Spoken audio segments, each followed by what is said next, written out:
My country 'tis of thee, sweet land of liberty, of thee I sing.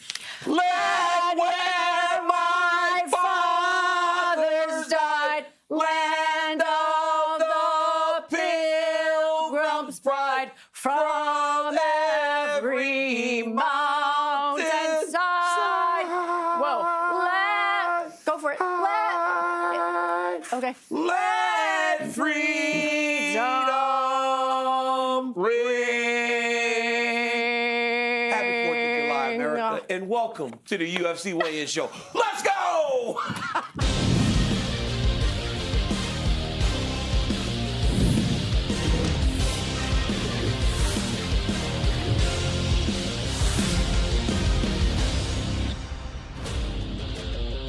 That was the worst thing I have ever heard. My God, welcome to International Fight Week. It is here. It's UFC 317, Topuria versus Oliveira. Topuria moving up to lightweight with the hopes of becoming a double champion, joining the most exclusive club in the UFC. No better way to get ready than right here on the weigh-in show with DC and Senko opening things up. A live look at the weigh-in stage. Ilia Topuria is ready to weigh in. We're going to be here with you every step of the way. Welcome to the official UFC 317 morning show presented by Stake.us, America's favorite social casino. Sign up today using the promo code WEIGHIN. Well, you saw Senko, you saw DC. It is Bisping and me here as well. What a way to start the show. I mean, did you see that?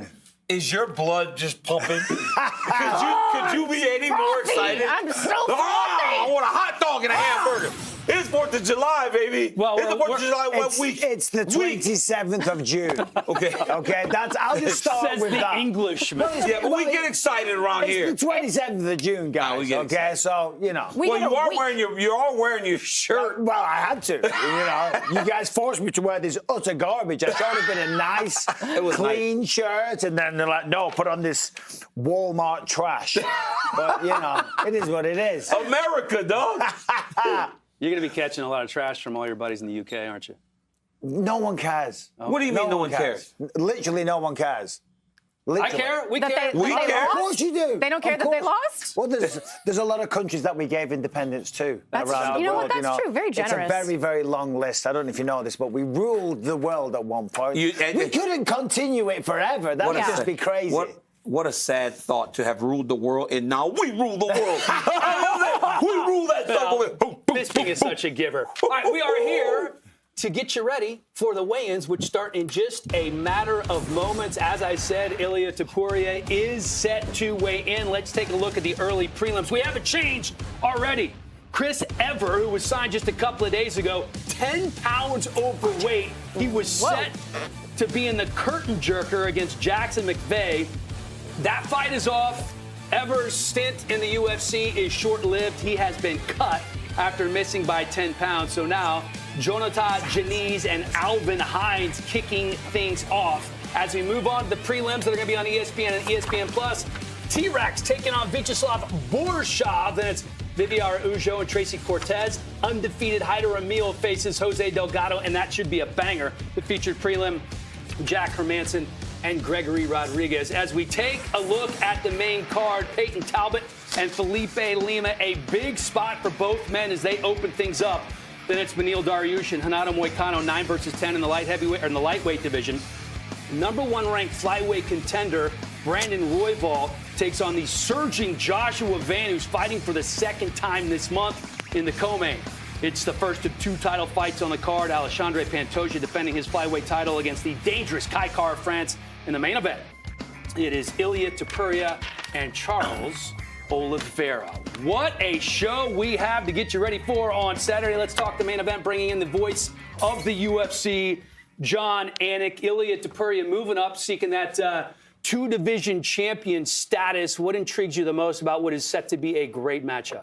Hellcat, everybody, good to be with you. I'm surprised that Ilia Topuria has the red corner. Perhaps I'm beating on this drum too much, but Charles Oliveira is the former undisputed UFC lightweight champion. He had earned a second crack at Islam Makhachev a couple of years ago before getting injured, so kind of felt like this would have been UFC 317 Oliveira versus Topuria, but there's so many intriguing storylines. The danger factor fighting both of these guys is off the charts. Oftentimes it's interesting when individuals hurt Charles Oliveira and then they don't know if they should engage him on the ground or stand back and peel back. So we'll see how Topuria approaches it, if in fact he is able to land something of consequence. What a main event. Can't wait. Another title fight, Alexandre Pantoja defending his title once again against Kai Kara France. Now, they met 9 years ago on The Ultimate Fighter, a long time ago. Is there anything they can pull from that fight that would be applicable now? Well, the fighters in the room can attest, maybe just feeling the other individual, because even though it is 9 years ago, they were still competing as flyweights. But I think you can largely trash that. You know, Kai Kara France is certainly a completely different animal. And Alexandre Pantoja, underappreciated no more, I think, but he has been so hardened by his life experience, professional and personal adversity. Fourth title defense for him. He figures to be a tough man to take out, but certainly the biggest power threat, I think, according to Pantoja. A lot of people at 125 is Kai, so that's why they play the games. In a rare occurrence, 23-year-old Joshua Van, fighting on back-to-back pay-per-views, takes on #1 contender Brandon Royval. What you talked to him, 2 pay-per-views in a row? What's his mindset going into this one? Fascinating fight. I was actually more fascinated by Brandon Royval's comments because he had buckets of respect for Joshua Van. You know, is Van biting off more than he can chew? Probably not. You know, could there be a price to pay for this type of activity later in the career? Perhaps. But 23 years of age, 8th youngest fighter on the roster, already has 7 wins and now fighting the #1 contender on short notice. A lot of respect for the Burmese-American Joshua Van, and Royval once again for the 3rd time putting his #1 ranking on the line. These guys deserve the showcase on pay-per-view, Helly. And you look at the numbers, Vegas thinks that one's going to be pretty close. He is the voice of the UFC. John Anik, thank you very much, my friend. Thank you. All right, for the first time ever, the UFC weigh-in show will open up to a live audience at UFC 318. Be a part of the action with a VIP ticket that includes a private meet and greet with us, a photo on stage, and more. Tickets for UFC 318 on sale now. Go to UFCVIP.com for more information or scan the QR code right now to get in on the action. All right, let's talk this main event, DC. Focus, lock in. Yep. I'm ready. Topuria is a -440 favorite, looking to take down another legend in Charles Oliveira. Obviously, he's been one of the great champions we've seen, decides to move up. How does that change things for Ilia? Obviously, an easier weight cut for him this time around, you would assume.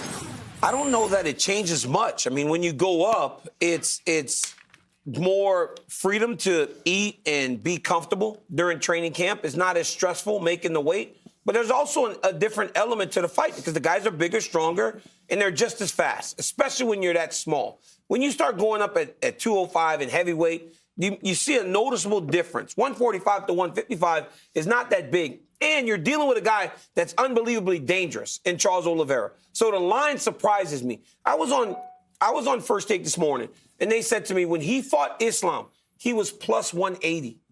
He's plus 365 against Ilia Topuria. Is that a matter of how great Topuria has looked, or is it more what he has shown us in the expectations that he just runs through Charles Oliveira? I think it's crazy. It's double what he was an underdog to Islam. Yeah, but I think regarding the weight, first of all, that's inconsequential because you've got to remember Charles Oliveira used to be a featherweight himself. So essentially, they've both done the same thing. I understand the odds. If you look at Topuria, he's been very confident. He's been very successful. He's undefeated. He's knocking out everybody. Max Holloway, Volkanovski, so on and so forth. And then when you look at the styles, you look at Charles Oliveira, yes, he's aggressive but he's exciting. And that's why he gets hurt and gets caught. And that's why he's always in these fight of the nights. Whereas Topuria, he's calculated. He needs one shot, boom, put you to sleep, and Charles leaves openings. I still think the size might be a part of it because you got to remember, Ilia Topuria actually fought at bantamweight outside of the UFC. Not very often, but I can't imagine Charles ever being physically capable of that. So he is a bigger human being. But the odds to me on this are downright disrespectful. Disrespectful. I am here. I think they got it on the money. Come on, Mike. Money? I think they got it bang on. Listen, 4-1 dog for Charles Oliveira. is the man. Ilya is the if best. he goes out and smokes him in the very first round, you'll be like, oh. Yeah, they were right. Maybe they knew something. Yeah. Because I think that's what happens. But can Ilya fight him the same way that he fought Volkan Max?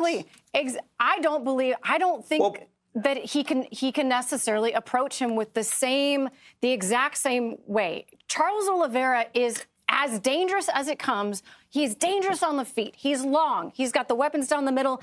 And if he gets cracked and you fall him to the ground, you're falling right into a Venus flytrap. Not necessarily. Great. Thank you. The hat is great. All right, we got to get going with the weigh-ins. We told like you Michael and I are going to be arguing about this show. Waiting to weigh in, followed times. by the man he will be facing, Charles Oliveira. Alexandre Pantoja is the only one in the main and the co-main that's not ready to weigh in right now. As we set to get things started here with the voice of the UFC, John Anik. And it's... Just let it go, DC. There you go. And here is the champ. But he's not the champ anymore. Potentially champ. So Ilya Topuria there, not looking quite as sucked down as what he does at 145, obviously. The man's a professional, always makes weight. I wonder, was he drinking the red wine last night? Remember, that's what he used to do to dehydrate himself. No, he looks good. He looks really good. Like, that's the thing about Topuria, man. Like you said, Mike, he's a pro. The guy, he wants to be a superstar, and he lives the life of a superstar. And you can tell, you can't be seen in that light unless... 155, the official weight for Ilya Topuria. You're not viewed in that light unless you do everything the right way. And that starts with making the weight. He said that he would likely hydrate up to 176. All right, next man to the scale, one half of the co-main event, competing for the undisputed flyweight championship, the number 4 ranked contender, Kai Kara-France. I'm sorry, you? Go ahead, Laura. That's okay. You can have it if you want. Enjoy. Kai Kara-France, he's just been a fixture at the top of this division for so long. Really made him undeniable in this position with that last insane knockout of Steve Erceg. Steve Erceg obviously coming off a title challenge of his own. And in my humble opinion, he's got the heaviest hands in this division. I mean, this kid can absolutely crack.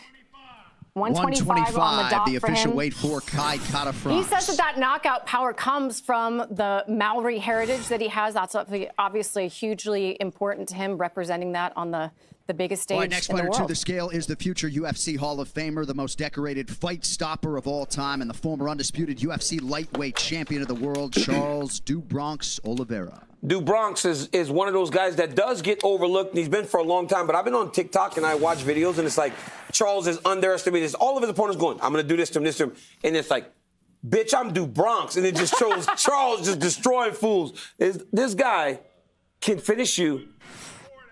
154.5, the official weight for Charles "Do Bronx" Oliveira. He can finish you in so many ways. Punches, his grappling. I mean, he knocked out Michael Chandler, and he knocked out Justin Gaethje. Like, this guy can crack with anyone in the world. No, he's phenomenal.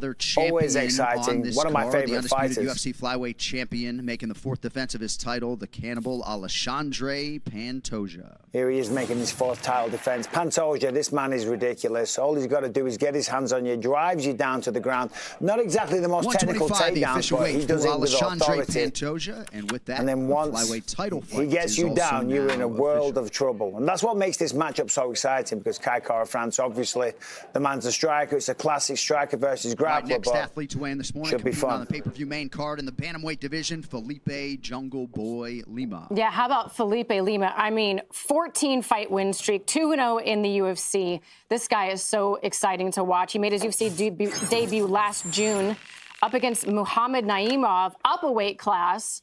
Obviously now at bantamweight for this fight here, but 135.5. Seeing Naimov and what he was capable of doing in Baku, I mean, just tells you how good this kid is. Excited to see him down at bantamweight. Yeah, he dominated that fight with Naimov. Next man up competing in a lightweight prelim live on ESPN. Awesome. Slava Claus, you got to love Slava Claus, one of the most experienced kickboxers in the division, a world champion. Literally had never wrestled when he made his pro debut, but made his way to train at Team Alpha Male to seek out the wrestling that he needed. And he has had some massive knockouts in the UFC. Mahashata, 155, the official weight 155 for him. Dakota Bush, Chris Duncan. And he feels like Terrence McKinney is kind of the perfect opponent to get another, next another fighter big to the scale knockout. was to compete in a middleweight prelim, weighing in even though his fight has been canceled. Jackson McVeigh. So this fight, again, canceled because his opponent, Chris Ever, was overweight by 10 pounds. So McVeigh weighing in to get his show money. So he will be eventually fighting in the UFC. I know you love this kid during fighter meetings, DC. He's awesome, man. He does impressions. Oh, yeah? And he plays Dungeons and Dragons. It was the craziest fighter meeting. He's such a nice kid. 185, the official weight for Jackson he McVeigh. Can crack. He might not look like it, but he can crack. He's a kid, great kid. Him and his coach came in there. He went through all the stuff with Cedricus Dumas, too. So he's not in the, get ready for one guy, Right, the next next guy, fighter and to all the that, scale, right? competing in a crazy. And now his welterweight prelim, the opponent misses veteran weight by 10 Nico, the pounds. hybrid Price. Nico Price, this man has been a part of the roster for a while. Look at him there. You can see the excitement on his face. He always brings it. He's had some up and down results lately, but one thing you know, he's going to come in shape and just bring it every single time. Last time he got a win was over Alex Morono. Good back and forth affair. Used his kicking, used the boxing, got the victory. Nico Price. He's never in a boring fight. The man loves to procreate as well. I think he might be the master. The Procreate. He loves All right, next fighter to the scale. He might just be the biggest underdog in the about the field. same thing. Yeah, He's he's back half for the sack. first He's got time like in a 6 long kids. time. Yeah, Jack the I'm aware Joker of that. Hermanson. Okay, I'm just, okay. Thanks. You want What they How call it in many English. kids does he have? 6 kids, I think 3 he's boys, got 3 6. girls. This is your. He's not on my list, man. Oh, yeah, this is Jack Hermanson. Somebody got to tell me what's happening up in there. I'm looking Come at on. you. All right. Get it together. Jack Hermanson. Been away for a while. Guy that had some injuries. Last time we saw him, he beat 185 and a half, the official weight for 185 Jack and a half. Hermanson. He fought Joe Pyfer in a fight that really showed the difference in a prospect and a guy that's been around for a really long All right, time. next man up is his Hermanson opponent is happy in to be that back featured after the prelim injury. middleweight Feels like he can Gregory really RoboCop reintroduce himself into the Rodriguez. top 15 by getting a victory this weekend. So Hermanson is the Joker, and on walks now RoboCop. RoboCop versus the Joker, that sounds like a comic book cover, but this guy, the way he fights, there's nothing funny about it. Great jiu-jitsu, never uses it. World champion on the mat, but knockout power in both hands. You're always in for a fun fight when RoboCop shows up. And against Jack Hermanson should be an interesting 186, matchup. the official weight for Gregory Rodriguez. Big dude as well Yeah, for he is. 185. Gigantic. All right, next man to weigh in, competing live on pay-per-view, the number 9 ranked lightweight in the world, Beneil Dariush. Beneil Dariush taking on Renato Moicano. Now, of course, these two were scheduled to fight earlier this year when Moicano was pulled to fight Islam Makhachev on short notice. So for Beneil Dariush, this has been a very long camp focused on Renato Moicano. He said he was actually able to 156, the official 156. weight He for said he was actually Beneil able to take Dariush. away some things from that fight that has helped him prepare even more thoroughly for Moicano. It was kind of fun seeing him get a little spicy All right, now we at the welcome press his opponent conference in that yesterday. lightweight main card bout, the number 11 ranked contender, Renato Moicano. What's up, guys? Manny Moicano here, fighting out of Florida, and I want to see on the broadcast who has the best impression of Manny Moicano in a post-fight interview. You motherfucker! Listen, I have a balding head, the official so mark I am for the Renato most. Moicano. What did he say at the weigh-ins? It was hilarious. He said, I might be All right, 15 next man to days the younger, scale, but I'm competing in going a bald. featured So bout in the therefore, flyweight I'm division, the the real number man. 12 He's the ranked best. contender, Joshua Bitch Van. coin. Yeah, This is bitch, you Joshua coin Van. it. I'm fighting out of Houston, Texas. Hey, DC, I keep telling you, man, when you gonna send your kid to Houston, Texas? This man, Joshua Van, has done so well. He keeps making a play off of that Islam Makhachev thing where he told me, send your son 2 to 3 years back instead of forget. He said with his wrestling, I can do that just by sending him to Houston. But Joshua Van has shown a tremendous skill set. He's shown that he can do All right, everything. next man And to the honestly, scale, he wins this competing in weekend. a He may be the heavyweight number 1 prelim, contender Alvin for Hines. the Flyweight Championship.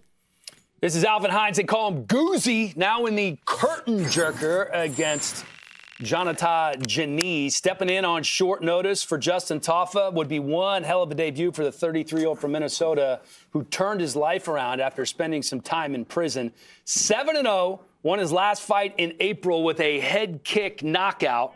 He was the LFA. 259 and a half, the official weight Is it me or does he for look Alvin like Hines. Keith Jardine? He does A little bit. He looks like he'd be your math teacher. All right, next fighter to weigh in, the number 8 ranked flyweight in the women's division, Viviane Araújo. Viviane Araújo, been around for a while now, 13 wins, 6 losses, 3 knockouts, 4 submissions. Of course, she's Brazilian. Last time out, she got a good win over Karine Silva via decision. Been in there with some of the best, had some up and down wins. Jennifer Maia, people like Andrea KGB Lee. So she's very, very capable. Looking for a win this weekend. 125 and a half, the official weight for Viviane Obviously, Araújo. taking on Tracy Cortez, going to have to keep the fight on the ground or use the jiu-jitsu if she gets out-wrestled. Hello, Jacoby Smith here. Next Fighting out fighter of Dallas, to Texas with Fortis MMA. And DC, main event, top-ranked contender Arman Tsarukyan. Oh. That's the joy in being the guy, right? Your main event guy. Tsarukyan, the backup fighter. Tsarukyan actually getting on the scale right now as big. a backup role. This is huge because remember they said a lot of the issues he had were in part due to weight. This is getting back in good graces right here. He looks in great shape. Phenomenal. But you're right, DC. I mean, this kind of proves to the UFC, hey, I am dependable. The I can make weight. I Arman want Tsarukyan. a shot. Because remember they were like, no, you don't get the next fight, right? It's like maybe after this gets him back in it's good like it graces. gets you Next back in fighter to good weigh in graces. this morning, competing in a welterweight prelim, Jacoby Smith. hello, Jacoby Smith here. Fighting out of Dallas, Texas with Fortis MMA. And DC, I'm ready to make weight the professional way and not the way you made it at the Cowboy Station. Well, you did That cheat, was DC. low. No, he said at the Cowboy, like in wrestling. I was 170 and a half, struggling. the official weight for 170 and a half for Jacoby Jacoby Smith. Hey, this kid's talented, man. From the moment we saw him at Oklahoma State, we got a video of him like backflipping All right, next when he fighter to the transferred. scale. Immediately signed into a Competing management live on contract like pay-per-view, the with number Zinc 1 and ranked Entertainment. contender in the This dude flyweight now is division, gonna do Brandon well. Raw Dog Royval. Number 1 ranked contender, and at the press conference, Dana kind of guaranteed that the winner of this fight fights for the belt next. So, of course, him and Joshua Van, very, very fired up. Always fun to watch Brandon Royval. Well-rounded skills, can 125 get and the a job half. done The everywhere. official weight for Brandon Royval. Not a man to underestimate. No, time to put some respect on his name, honestly. No, it really is. He's only lost to All right, next fighter to the Moreno scale, and- competing Beat in a featherweight Tattooed prelim on live last on time Called out. himself the most Hyder disrespected Emil. fighter in the UFC. What's up? This is Hyder the Hurricane Emil, fighting out of San Francisco Bay Area by the weight of Cebu City, Philippines. This one goes out to Laura Sanko. You pop your buttons 2 fights ago with me. Make sure you keep those buttons on this time. I totally forgot. Remember, who was I calling it with? Remember when he had that crazy knockout and my pants For exploded? Hyder. Oh, And my my God. pants were so tight. It was you, DC. I remember that. Oh, he'll do that to you. Oh, that knockout was crazy. Yeah, can we see that knockout? Oh, no. Well, Well, we're not going to show Laura's Okay, pants good, exploding, good. but this right We here are? is about that moment where I want to see that. That I think we whole should. fight this is was where this happened. Crazy. Oh, she starts trying to close her buttons. There they go. There it is, Laura. You thought you could get away from that. Listen, I was in a bit of a thickening era. My pants were a little tight. It's a classic, though. Listen. The and I got women always very undo the top excited. button. It wasn't undone. He knocked, and I just went like this, and You'd My expect wife that from after a big- him or from me, not from you. Not from you. But it happens. It actually Well, I'll happens. be honest That's with what you. women do You after know- like a big bowl of pasta. It's like, oh, pop the top button. You know what's kind of crazy? Like, I was going to compliment you. No, you weren't. I'm serious. You like, don't do that. Hey, look at your arms. They look good in that Walmart shirt. You should start wearing more of that. More Walmart shirts? Yeah, because You're your about to arms are break- good. oh, what? But your tan, You're dude, gonna is break- horrible. you're gonna break the I mean, look at your arm. I know, it's a little underneath. bit of a farmer's tan. I thought the same thing, if I'm honest, Dan. Really? Yeah, you must work out. See, Mike, see? But we still beat his ass. One time I picked him up over my shoulder. I think I saw that. And he was like kicking his feet like a baby. He's so weak. I could He's take not him even in a- car It's all the jitsu. pickleball. That's the biggest thing. What is the biggest thing? That I could take you in car jitsu. I just don't see that. I could. Yeah, you could. We need to figure really out on think? this show. I mean, I don't know. She weighs 100 pounds. I weigh Yeah. 200 pounds. Listen, but I'm faster, and I know how to do gi chokes. Yep. And you don't, and I know how to defend I would chokes. hold you at arm's length like that, and then I would just get on top, and you'd be smothered. Your seatbelt would be around your neck so fucking fast. Oh. Can we bring a car on the next show, please? Laura's Just a car. Make it as big or as small as you want, but this needs to happen. Laura's going to kick your ass in the back of a Prius. I don't think you really believe that. All right. So Charles Oliveira is trying to win the title once again. And obviously that's been done before, not an easy task. And there have been some guys who have had incredibly hard roads back to a title as I'm looking for this this page. Let's take a look at DC. Yep. Your list for hardest road back to winning the title for a second time. Is it a list or just? No, not winning, but just, not getting a title fight again, right? For me, it was Robert Whittaker. Remember when Robert Whittaker got beat by Izzy? He had to fight Cannonier. He fought every single contender, and he was beating them. So he worked his way back to a title fight, and he almost beat Izzy the second time when he employed more of a wrestling strategy, and then he lost again. So he tried to do it again, but now the guys are beating him. It was DDP hit him with the jab. Every single time he's not the champ, he gets the hardest fight. No one has had to do more than Robert Whittaker. I got Dominic Cruz. When you lose 4 years of your prime because of injuries, and not just any injury, but 2 ACL injuries, you tear your groin, you come back in 2016, and after just one fight, you beat TJ Dillashaw to win the title. I mean, that's not an easy road. This is the hardest road back to the UFC title, right? So becoming the champion and then trying to become champion again? Yes. Okay, yeah. So Sean O'Malley. He was the champion. I think he's got a very, very difficult path. No, I know. There's some confusion. No, if he's done it already. If he's done it already. Yeah. He didn't have to do nothing. No, but he lost to become the champion again, he's got Merab, he's got Umar, he's got Piotr Jan, he's got Corey Sandhagen. That's where I think there was a little bit of confusion. I love that you like to look to the future. Well, that's a good little spin on things. The title. Yeah, no, well, yeah. We're living in the present world. I know you guys like to live in 1776. Are we going to let him get away with this? I mean, who's producing this thing? I'm trying to give never let you get away with it, but I'll let him get away with it. Okay, we'll let him get away with it. Mine was Alexander Volkanovski. Because you think about, obviously, he had an incredible run to get the title the first time. But listen, coming off the back of 2 very rough knockouts, and not only that, he is the only person at that age to win a world title. Never been done in the history of the UFC. Yeah, just real quick. If you want the hardest path to a title, I'll say me, because everyone was juiced up and cheating and on the TRT. Yeah, you're right. So there you go. There you go. Back to a title. Fair enough to get it back. That was the whole assignment. But. Can we do an interview?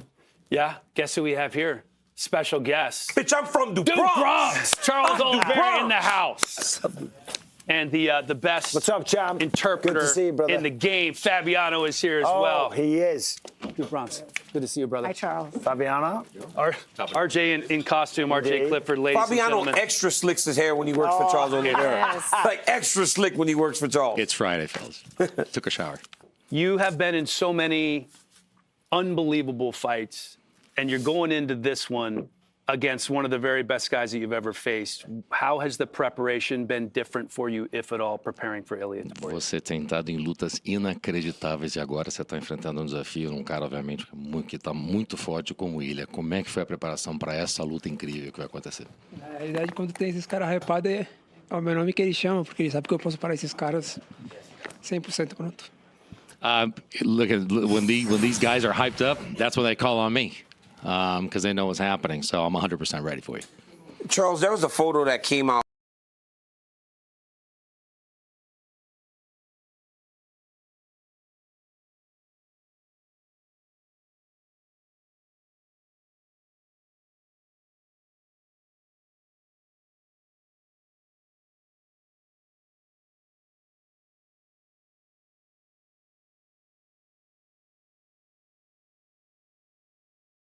Preocupação, quando é que foi aconteceu? Então, foi na quinta-feira. Como é que foi o corte final agora? Na realidade, que todo mundo fica preocupado porque tá todo mundo em cima. Na realidade, são coisas que ninguém nunca vai entender. É o quanto que Deus está próximo da gente. Tipo, o corte foi perfeito. People get worried because everybody's just on top of me, and they would never understand. They wouldn't get it. It's just that everybody's together. God is with us, and the cut was perfect. They give you energy, right? Like, yeah. Do you expect the size to play a factor in this fight? Because you are the bigger fighter. Você espera que o tamanho conte para essa luta, porque você é o cara maior. Não, na verdade o tamanho não conta. É quem tem mais fome. Quanto que cara estou pronto para isso?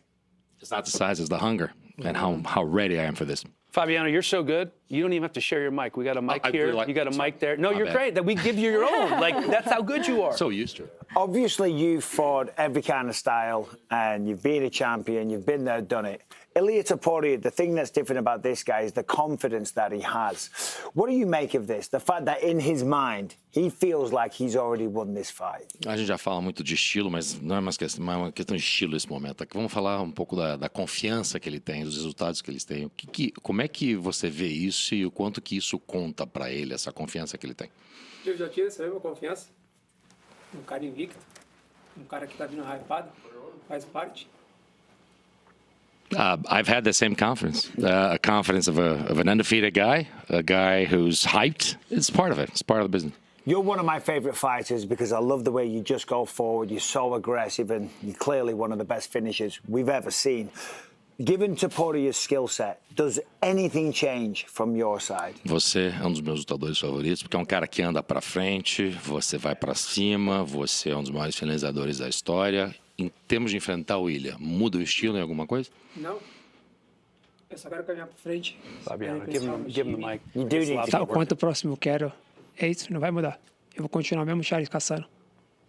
Doesn't change. I'm going to continue to walk forward. I'm going to continue to push forward. It's the same Charles as you see. I'm not going to change. I'm going to continue to hunt. When the odds for this fight were first announced, I think a lot of people were really surprised to see him being such a substantial favorite. Does that motivate you in any way? Does that give you a little bit of a chip on your shoulder coming into this one? Quando saiu nas casas de apostas como é que estavam os odds e o pessoal viu o quanto ele estava surpreso com você. Faz diferença. Quando eu fecho lá dentro é 50-50. Quem tem mais sede. Isso aí é loucura de louco que vai querer apostar. I don't care for those things. Whenever we're up there and we're inside the octagon, it's 50-50. Doesn't matter. This is crazy people that want to bet. Let them do it. Yeah. We were just talking about how hard it is for a champion to have the belt, lose the belt, and then get it back again. You are on the precipice of potentially doing that. What would it mean to you and your legacy to be able to accomplish that tomorrow? A gente já estava falando aqui, mesmo nesse show, o quanto é difícil para alguém ter o título, não ter mais o título e um dia ter o título de novo. Você está na beira disso. O quanto que isso é importante para você, quando você está preparado? Empolgante demais pro meu legado, pra minha história, então eu estou pronto. So exciting for my legacy, Yeah. for my history, so I'm ready. Yeah. Hey, tell Charles that I called him a rich man at the interview, and then I saw his house. I didn't really understand how rich Charles Boombox Oliveira is. Só para falar para você que você sabe que ele tá falando que você tá nadando de braçada, que você tá rico, chamou você de um cara rico, mas ele não viu a tua casa. Agora ele viu a casa, falou, não sabia o quanto rico que ele. Now we understand. Balling. Now we Tô understand. lutando pra ter dinheiro, tá foda. I'm fighting to get money, man. It's tough out here. Fabiano, thank you. Yeah. Charles, thank you. Thank you, Good luck. Charles. Thank you. Good luck, champ. Thanks, sir. You're the man. By the champ. way, this is the kind of guy that Charles Oliveira is, not even scheduled to actually be here, but showed up here on the weigh-in show. That was an extra for all of us. Impromptu. Yeah. And to understand what he's feeling right now, you guys have. That's why he was shivering. That's why he was shivering because he's just bringing fluid back. In the bantamweight division, Peyton Talbot. Peyton Talbot returns after losing his very first fight. Sitting down with Peyton Talbot, that was a much different feel to him. People hyped him so much that he kind of said he bought into it. He wasn't taking care of what he needed to take care of. This time, he has taken care of all those things. He's been in Reno the vast majority of the time. He's been working to make sure that what happened last time doesn't happen again, because right now he knows everybody's trying to take him down. Go wrestle him. You can beat him if you wrestle him. If you stand, you might get knocked out. He was very different this week opposed to what we saw in Los Angeles. Interesting. We talked about how hard it is to get back to that second title shot, but for a guy like Charles Oliveira, it was extremely difficult to get to that first title shot, right? Change weights, some guys thought, like, early on in his career, maybe he wasn't living up to the potential. And now you look at Charles Oliveira, I mean, this is like legend status here for this guy. This road for him, this career trajectory for him. How much respect do you have for that, DC? It all forged him. If he didn't have those hiccups early, if he didn't have those moments where people gained the idea that he was a quitter, right? Because he wasn't able to get through Paul Felder and those guys. He doesn't become the man that he is today. He saw the worst that mixed martial arts could be, and so he worked to put himself in a position where now he sees the good in it. He sees the adulation from the fans. He knows that he can become a world champion. But I'm telling you, nobody gets to do it perfect.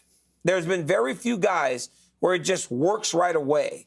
Charles Oliveira saw the other side, and now he is seeing the benefits of his commitment, his hard work, and now he's one of the best fighters we've ever seen. I feel like that's what connects him so much to the fans. Yep. Too. It's like Brandon Moreno. When it's not perfect, it feels more human, right? Yep. And you're talking about a guy who not just all the things that you just talked about. He wasn't even supposed to be able to walk as a child. Yeah, I know. He was born with I don't know the specifics of it, but like a leg issue where the doctor said he may never walk. And look at this man, possibly a two-time world champion. I remember story time, but back in 2009, I think it would have been, when I was living in New York, I was training under Plinio Cruz, and that was an offshoot of Makako's Gold Team. So we would go into New Jersey to train at the other gym over there. And I remember walking in, and Plinio goes, "You see that kid over there? He's going to be a world champion one day." And I remember looking over, and there's a skinny kid, Coke bottle glasses just kind of sitting in the corner. Turned out to be Charles Oliveira. Yeah, I mean, the man is inspirational, and some of the performances have been incredible. And you're right, DC, some people did used to have that moniker that he was kind of a quitter. I wouldn't like to be you when Paul Felder hears that and comes after you for you're saying it's some kind of insult, losing to Paul Felder. No, it's not an insult. When he gets some whiskey, he's going to have a serious word with you. Oh, my God. I've been on the receiving end.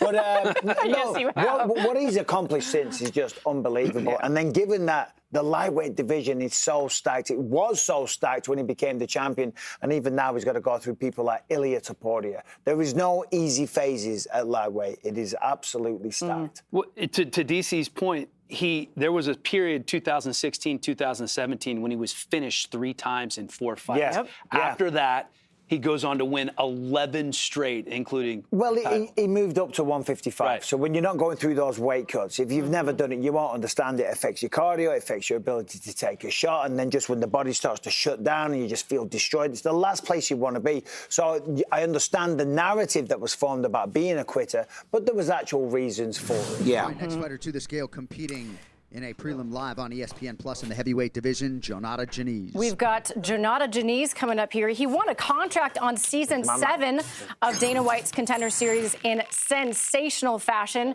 with a first-round knockout. And this guy is so much fun to watch. Super high-level kickboxer, 8-1, 7 knockouts. He's got beautiful variety to his shots. He's not just out there slanging and banging. And even though he only has 9 MMA fights, he actually has a ton of experience overall. 23-0 as an amateur. 257.5. 257.5. Started Muay Thai at age 13, and he loves skydiving, you guys. Tries to go skydiving once a month. At 250? That big dude? Yeah. That dude is out of his mind. He loves just plummeting straight toward the earth. Would not want to be a tandem skydiver with that guy. No. My God. Alexandre Like a boulder. Pantoja in the house. Correct me if I'm wrong, champ. It was 2 years ago at International Fight Week when you won the title, correct? Yes. Mm-hmm. What's the biggest difference between then and now and you as a fighter? Bank account. That is the perfect answer. Yep. Yeah, but like it's changed, you know. When you have this belt and you do some you go to some place with kids and everything. Now you're champion of the world. Kids look to you like a good example, you know. I think that's huge, you know. That's when I realized I'm the champion of the world. So much has been made about your opponent, Kai Kara-France's one-punch power. You've alluded to it. Do you think, though, that maybe he relies on that too much and that's something that you could take advantage of in this fight? Oh, yeah, definitely. I think the guy think he just have, he try one punch in 25 minutes. I have 25 minutes to win. He try one punch in 25 minutes. No, I have so much good skills, you know. I want to enjoy my fight. I want to enjoy the moment to show everybody my skills, you know. Kai France is a very good opportunity to me. Like my last opponent, Kaya Sakura, you know, a lot of hype. The guy can knock me out. But I'm ready, you know. I pass through for everything. I never have a easy life. I like that position. And I want to enjoy, you know, I want to enjoy all the light, International Fight Week. Everybody will, I think that's one of the best cards ever, you know. You have Topuria Charles. I'm ready to see the fight too, you know. I'm super excited to watch the fight. Who can expect that fight 2 months ago, you know? And now you have one of the best matchups, you know. And in the same card, you have Royval and Josh Van. That's amazing, qualifies to go to the title too. I like it. I like that position. I like to have this belt right now. In the different times to flyweight, you know, a lot of people right now. I think it's very different. 2 years ago, nobody talking about, but right now flyweight is very solid. You have so many competitive fighters in the same division, you know. I love to hold this belt for so long, you know. You started fighting when you were 17 years old, and now you are, you know, you're in a division where Demetrius Johnson obviously holds some very, very big records, but you are on the way to being up there with him. Did you know all the way back then when you were 17 that you would get to this place? I can imagine, you know. I looked to the metro open the doors for us, you know. I remember when he fight with John Dodson. I think that's the first match for a flyweight division, you know, the Metro Johnson, Joe Dodson. Amazing fight, you know, why the guys do it. I have a huge respect to the Metro Johnson, but I look at right now, it's so much difference right now, you know, completely different, everything, you know. Now internet goes so fast, you have fights for all the world. If you have someone good in some promotion, don't want to bring it for us, you know, make the flyweight bigger and bigger, you know. A lot of good names in that division, you know, and different times, you know. It's so hard to keep this belt right now, in the times like now, keep the belt for so long. And the only thing I can imagine is fight tomorrow, you know. I talk about that. Don't have Sunday for me. Yeah. My life go to Saturday. After Saturday, I can get my plans. But before that, before I go to the fight, nothing happen, you know. Speaking about that, you know, being a GOAT and being on the pound-for-pound list, at the press conference on Thursday, you talked about the pound-for-pound rankings, and it seems like you're a little annoyed at your position on there. Do you want to just explain that a little bit? Of course, you know, when you defend your belt for 3 times, you fight for the belt for 4, and you get the 9th position. Yeah. You know, for me, I think we fighters, you know, we want to be the best of the best, you know. Okay, now I have the belt for my division, but I want to get the position. Every time I want something next, you know. I want to, I get a goal to the next, you know. My goal now is be the best fighter, all the UFC, all the world, you know. And when the guys give me the 9, I think it's not respect myself, don't respect Brazil, don't respect my division, you know. And about my division, me and my guys from flyweight division, everybody works so hard to get some respect, you know. Last year is so good for us. 2024, you make a lot of main events. I think you make this division solid, you know. Everybody want to watch her right now.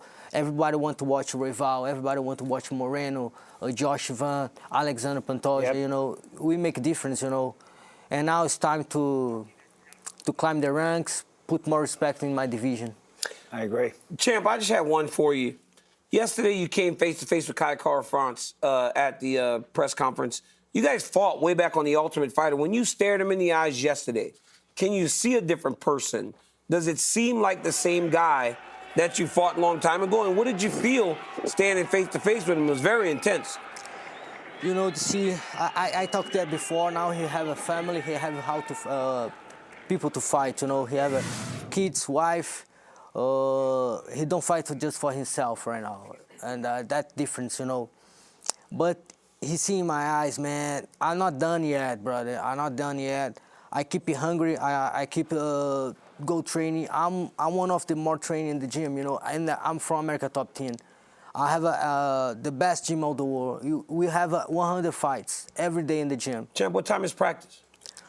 Champ, what time is practice? 11. 11, and but. You champ, is practice at 11:07? Is practice at 11:07, champ? I have my own time. That's what coach said. That's what coach said. Coach said, man, I'm waiting for this dude at 10:58. But when I start my training, everybody know how hard I train. Yes. You know, I push myself all the time. I talk to my coach. Like every time after my training, sometimes I have a fever. You know, I go so hard I get sick all the time. You know, Yeah. Because I'm pushing myself all the time. And that's so nice. See that I'm one of the more training in my gym. We have Kayla Harrison, we have Kyo Jiriguchi, we have Dustin Poirier. So many good names, you know. And I'm be part of the guys. And see, I'm one of the best, you know. And that I realize I'm one of the best. You're the man, champ. You're absolutely one of the best flyweight champion, Alexandre Pantoja. Happy 4th of July, guys. Thanks for joining us. Yeah. Seeing you. You love, huh? You love America the Beautiful. 1 year I'm a citizen. Huh? 1 year, you're a citizen. See that? Alexandre, don't be that's afraid to amazing. take DC's back on your way out. You know what I mean? Hey, he would submit me. All right, Alexandre Pantoja, great guest so far. Time for a quick message from our friends at DraftKings. There are tons of ways to bet on the big fight with DraftKings Sportsbook. So many, I'm going to try to name them all before this guy taps out.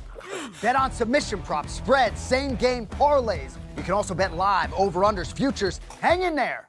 Only about a dozen left. New customers bet $5 and get $150 instantly in bonus bets.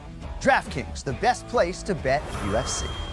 Double chance victories, takedowns landed, knockout props. So many bet types, right? Right?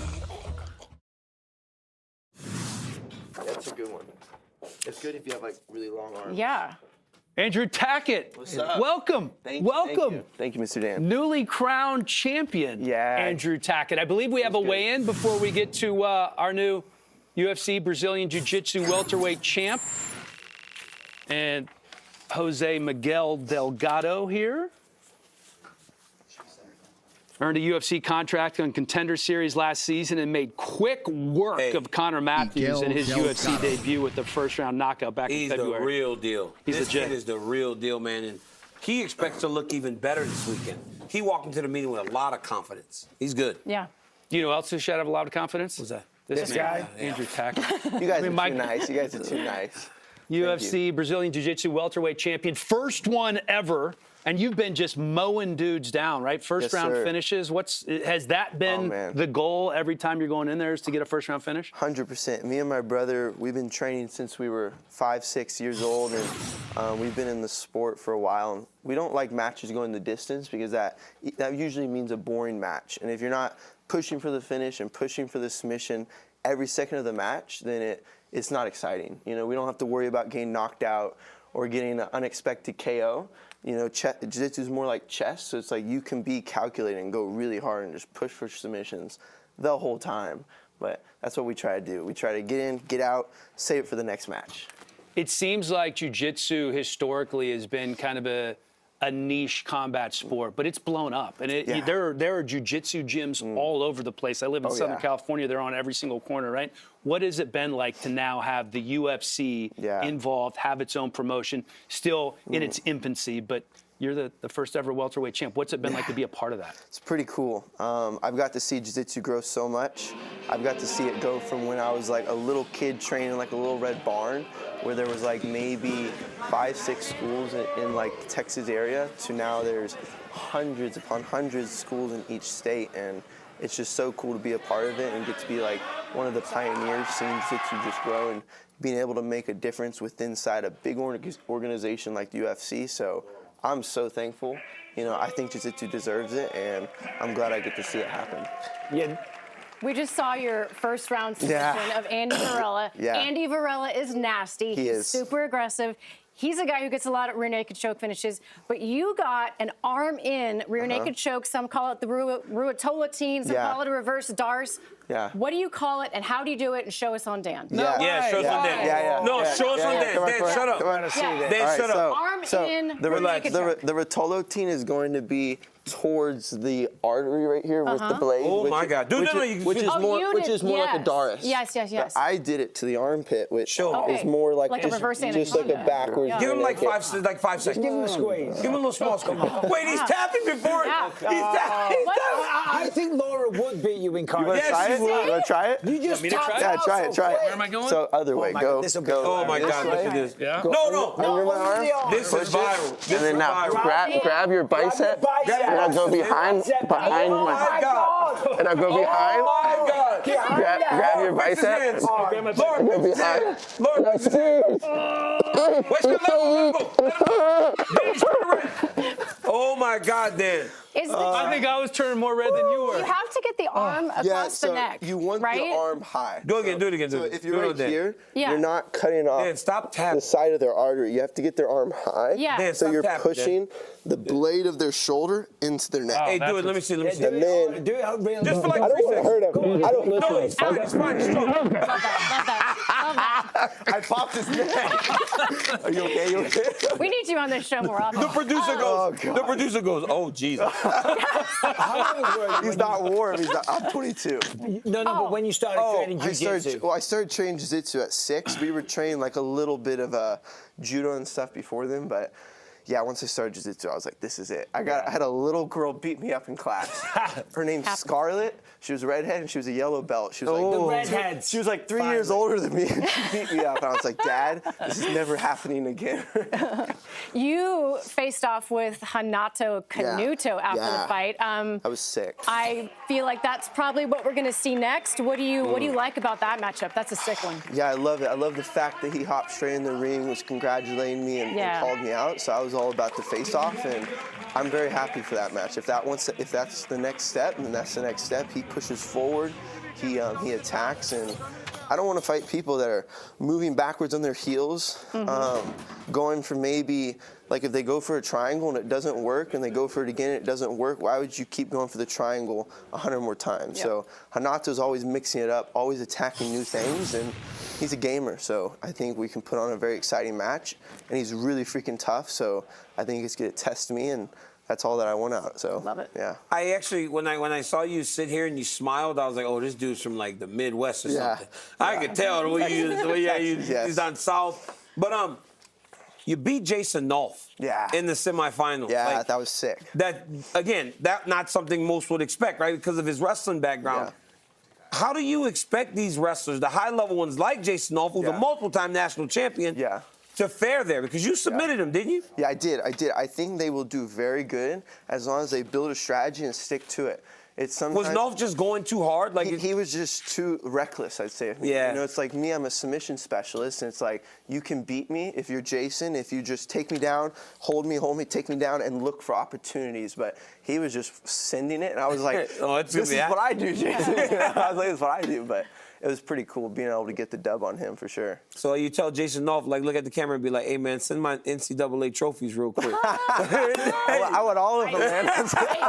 No, cool. Jason's sick, man. He's a great guy. He's a great dude. He really is. Obviously, this weekend, Charles Oliveira, he's got the most submissions in the history of the UFC. Yeah. He's going up against Ilia Topuria, a man that has a lot of submissions as well. Great How fight. do you see their grappling styles matching up? I see, in my opinion, Ilia's grappling style overshine Charles. Ilia is so hold you, stay tight, don't let you create opportunities. And Charles is so awkward, funky, take your back. And I think Ilia will be able to shut down Charles. Charles's weird funkiness and be able to mix in all of the ground and pound just to make it, or even the strikes against the cage to make it even more tough. But who knows? You can never count Charles out, bro. That guy is so funky. That's really well put. Thank you. Yeah. It seems like everybody is counting them on, including you.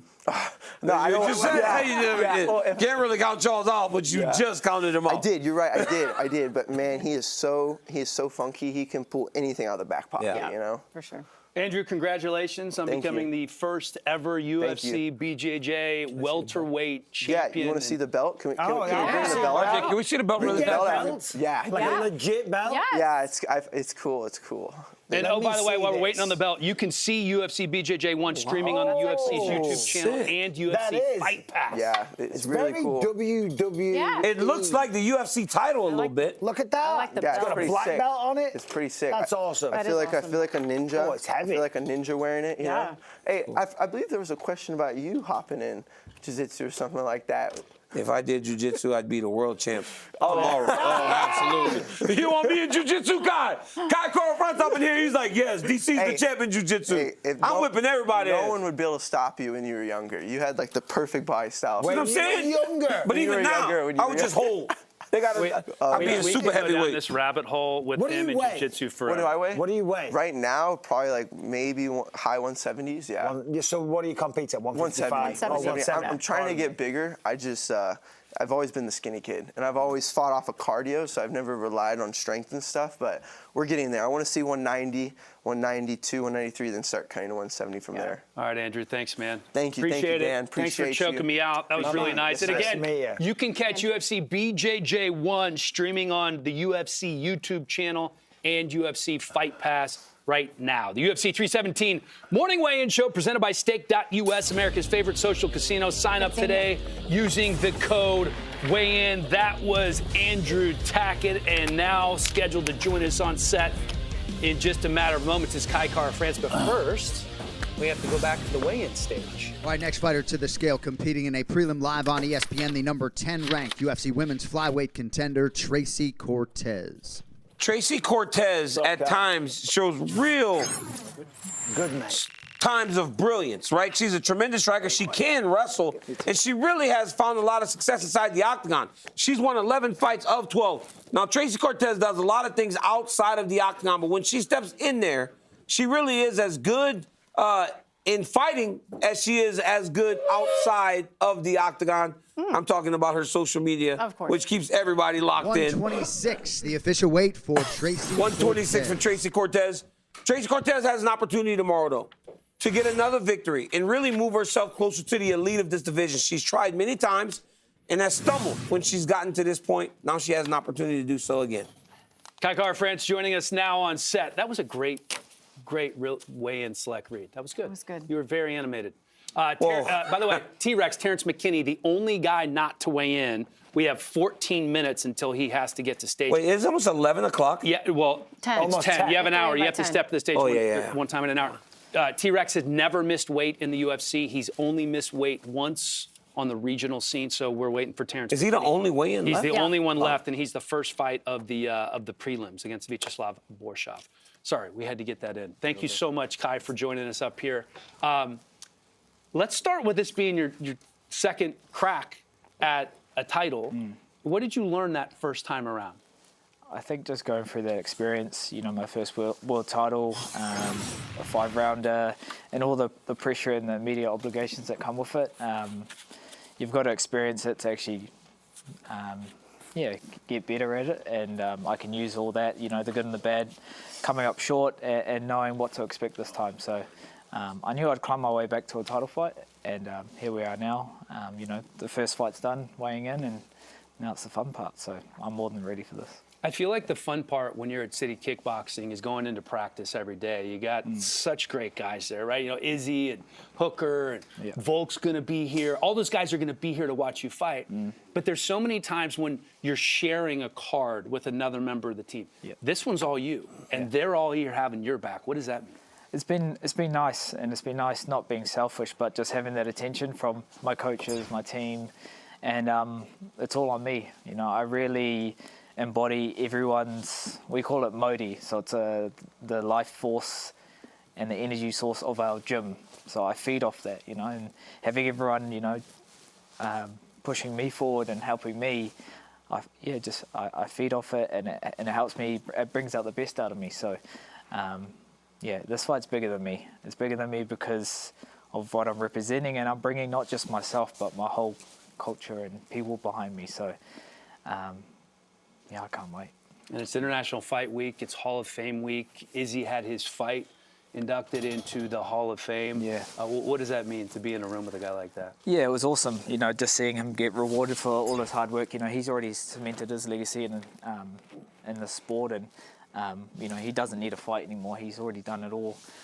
But just to see him, you know, shine and, you know, rubbing shoulders to the likes of the legends of The Rock and Shaq last night, it just shows the kind of, well, the kind of star he is. You know, he's that kind of person in New Zealand. He sticks out because, firstly, there's not many, you know, Nigerians in New Zealand, but he's just, we don't have that many stars like that in New Zealand. So when he goes anywhere, you have to take 10 security guards because he's going to get flocked with so many people. But it's cool having that as a teammate because, you know, he's done it all before, so I can get a lot of insight on how to navigate, you know, to win a world title. And it's the mindset, you know, he's always believed he was going to be a world champion long before he was the champ. So it's just that undoubtable belief that you have, and you know, and it allows me to know that I deserve this because we have the same coaches, we have the same system, we have the same gym.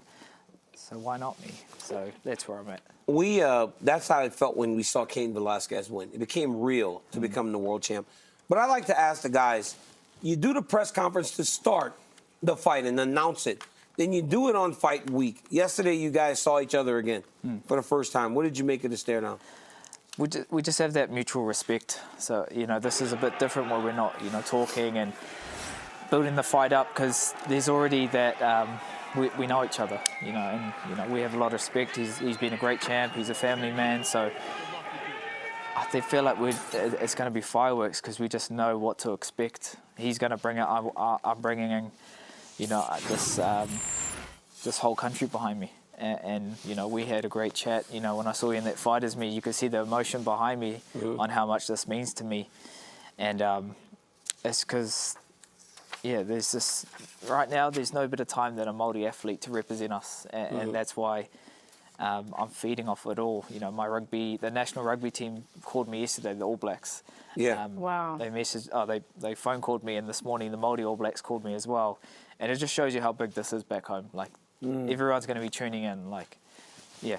Kai, you love that, but like, is there like an added layer of pressure? And if it is, like, do you accept it? Like, do you want that pressure to be the one that's going to be the face of your culture and the one that's competing on the biggest stage in the world?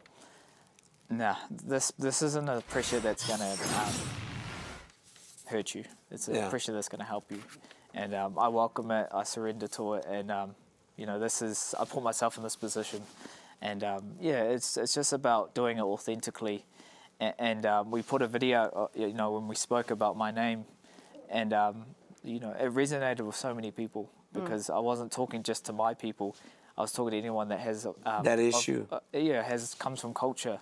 And is, you know, their name is mispronounced or they've had to shorten it or change it just to fit in the Western world. So it's definitely a big thing. And for me to kind of bring that up, it spoke a lot of volume to everyone that has gone through that, and also just in our culture to show emotion. That's a sign of strength. And I don't shy away from it.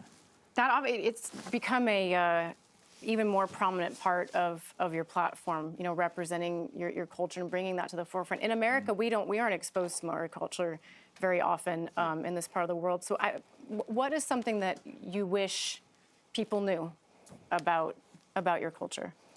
Yeah, well, that's been a big part of this camp. You know, when I knew that I was going to fight for this world title, I was already diving into my culture more. And a big part of that is me being a father. I want to make sure my kids know who they are and where they come from, and what their identity is, because to know where you come from is to know where you're heading. And, you know, in our culture, we call it our tupuna, which is our ancestors. That's what's driving us. But what's inspiring us is the next generation, our children, our mokopuna was what we call our children, or our rangatahi, our young people, because that's the future. So, yeah, just really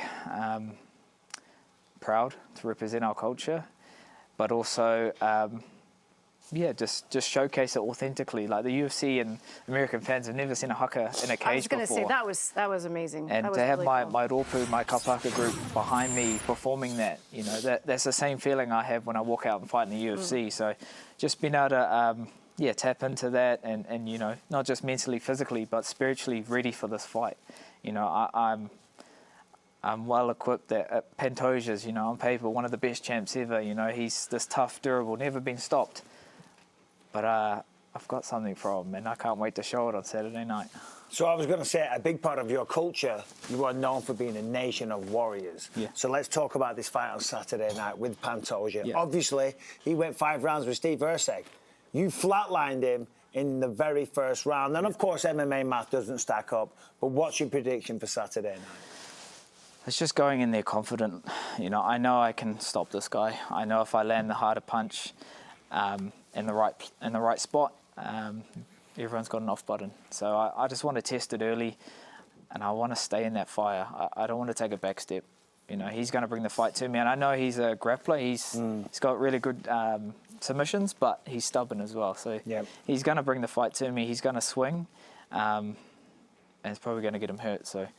Yeah, just I'm not going to say I want to get him out in one. I want to, you know, do this over 5 rounds, but I feel like I can get him out, and I just have that much confidence in myself. That much confidence in my team. But just having my team knowing that we've gone through these big fights before, you know, with Volk, with Izzy, you know, we've been here before. So that allows me to kind of be confident, calm, you know, having Eugene in my ear to know that, you know, the game plan that we do have for this fight. Is going to get it done and bring another belt back to CKB and belt back to Aotearoa, New Zealand. So, yeah, that's something that I'm looking forward to. Beautiful. Love it. What a team. So many legends you can pull from there. And perhaps you are on your road to becoming the next legend from City Kickboxing. It's already been written. Kai Kara-France, thanks so much for coming in, man. Appreciate Good luck. Thank you, guys. Look forward to the fight. It is going to be an outstanding one, and one thing he didn't talk about was how good that takedown defense was. You know, like, I mean, that's not going to be an easy job for Alexandre Pantoja. For the first time ever, the UFC weigh-in show will open to a live audience at UFC 318. Be a part of the action with a VIP ticket that includes a private meet and greet with us, a photo on stage, and more. Tickets for UFC 318 on sale now. Just go to UFCVIP.com for more info, or just scan the QR code. It is that easy. All right, Terrence McKinney beating the buzzer here by about 4 minutes. Terrence McKinney. Everybody popping open their Monacos. Popping my tabs. Terrence McKinney, this man is literally kill or be killed. You can't miss the action here, but will he miss the weight? Let's take a look, because obviously the last person to step out here, he's never missed weight in the UFC. Had done once on the regional scene back in 2021. 156.5. That is a miss. That's only half a pound. He's got an hour. He's got time. He's got an hour. He might. Is he going to do the curtain? I don't. I feel like you can do half a pound with those underwear. Unless they're super sweaty underwear. Yeah. You want them sweaty. Yeah, if the underpants are sweaty, take them off. Heavy. You'll be good. Yeah. Do you even try and squeeze a little pee out? You just want him to pee Right right there? Right there. If I can get a few drops out, I don't care. I'm making weight. Well, because you know what you're feeling at that moment. You don't care about. I don't care about it. I don't care what they think. The Nevada Commission can be like, clean it pissed up. on the He toilet. looks like he's seen a ghost. I will piss on the floor to make weight. Hold it together, Terrence. Terrence trying to like, don't you open your eyes wide? Look at I know, he's like, Trying to keep his balance. 156, the official weight for Terrence McKinney. Because we know the relief. Yeah. He can go and hydrate I think and the eat difference something. was this. I think this was the difference. Leaning. No. Mike, he looked like he was about to die. That was the difference, Mike. No, because everyone tries these things, puts the arms in the air.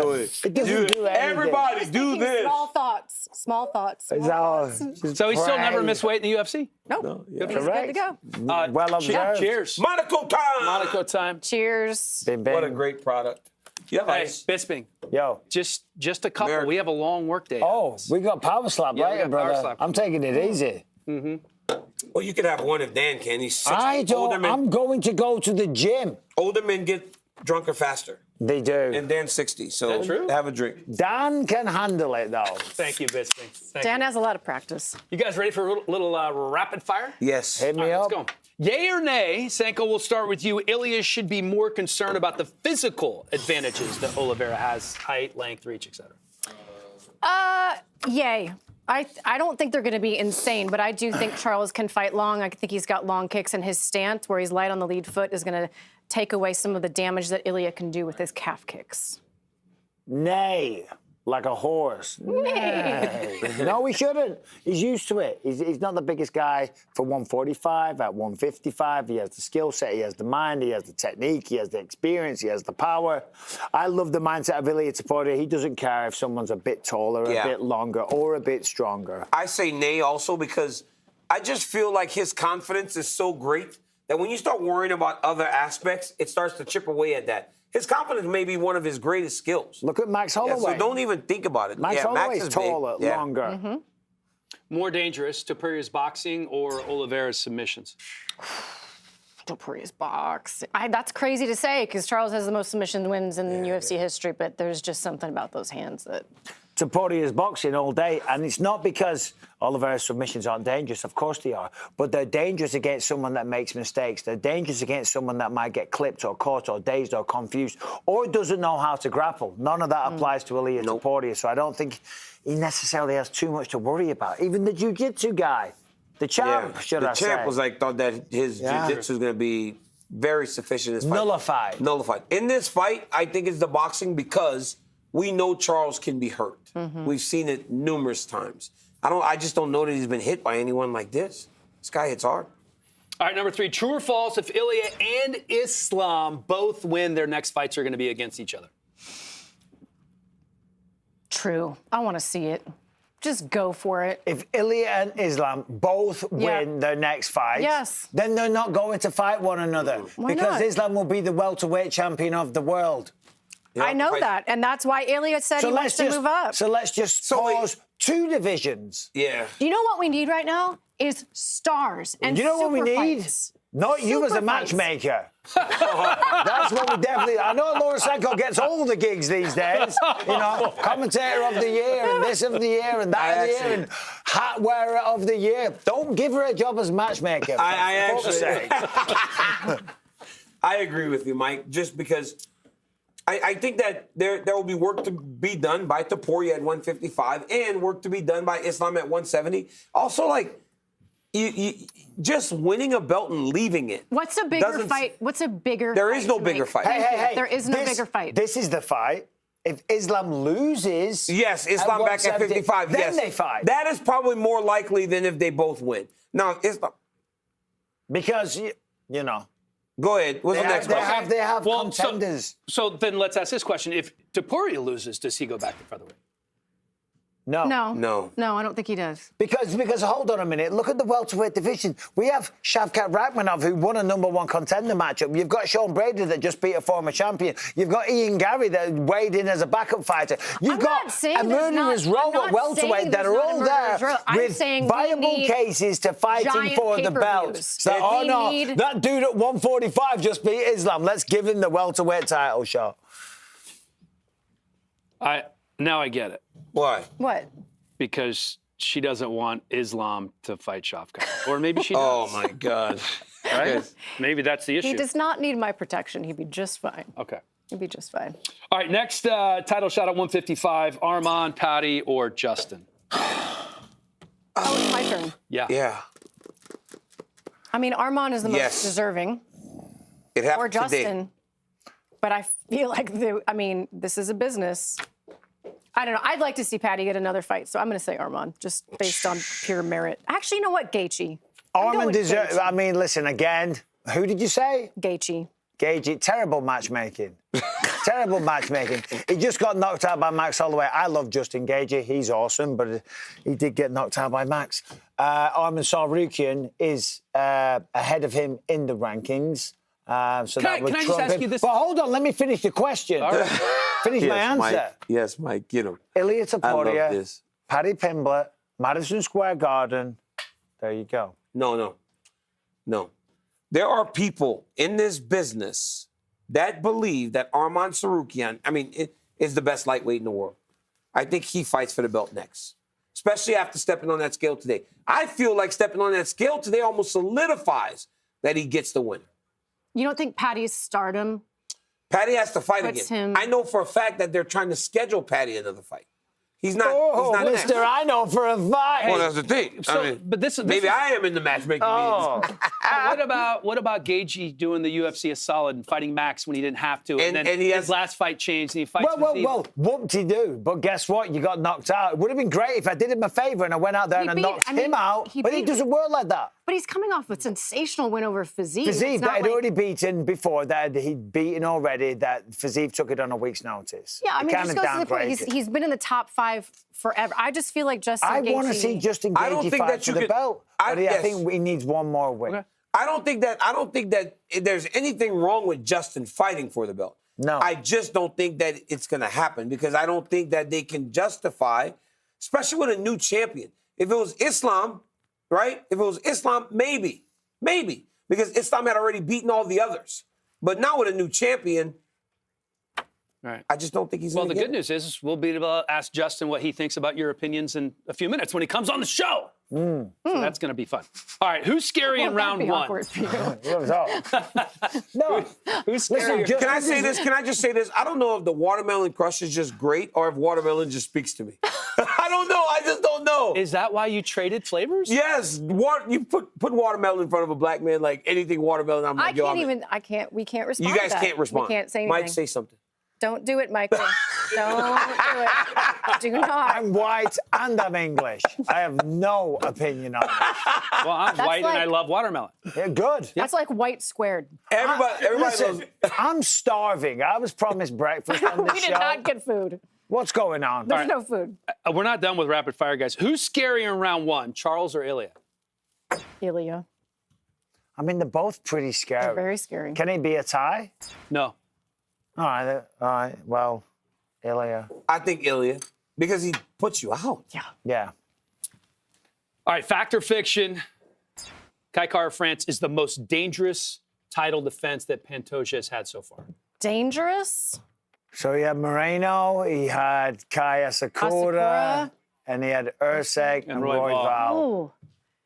Yeah, I think he might be because in terms of explosive power, Kaya Sakura. Were you going Go for it. No. to let her go Michael. first, or? I'll go ahead, No, Laura. it's okay. Sorry. It's okay. Don't be You don't offended. want me to matchmake. You don't want me to talk. He Go gets ahead. hungry. He gets I hungry. thought he was, new. I thought he was Not asking the new. panel. He gets hungry. I thought he was asking the panel. Mike, let me explain this. Rapid fire goes Laura, you, me. All right? Sorry. Go ahead.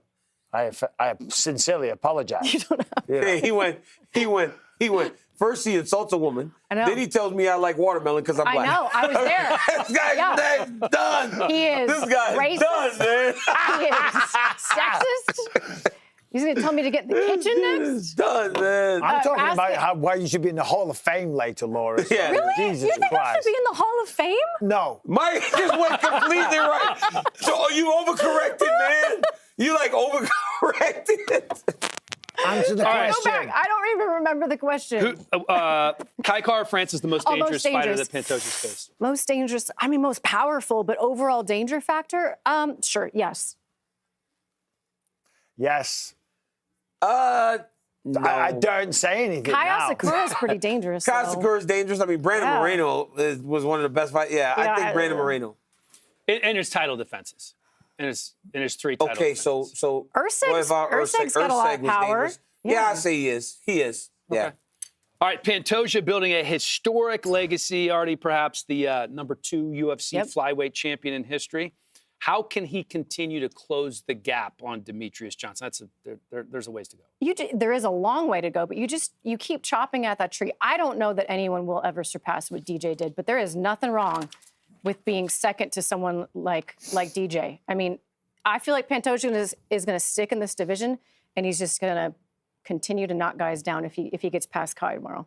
Yeah, that's all you can do. You know, I mean, Demetrius Johnson is one of the greatest of all time. What was it? 11 titles? 11 titles. 11, which is defenses, insane. like, come on. Yeah. So anyone else is going to fall short unless you get to 12.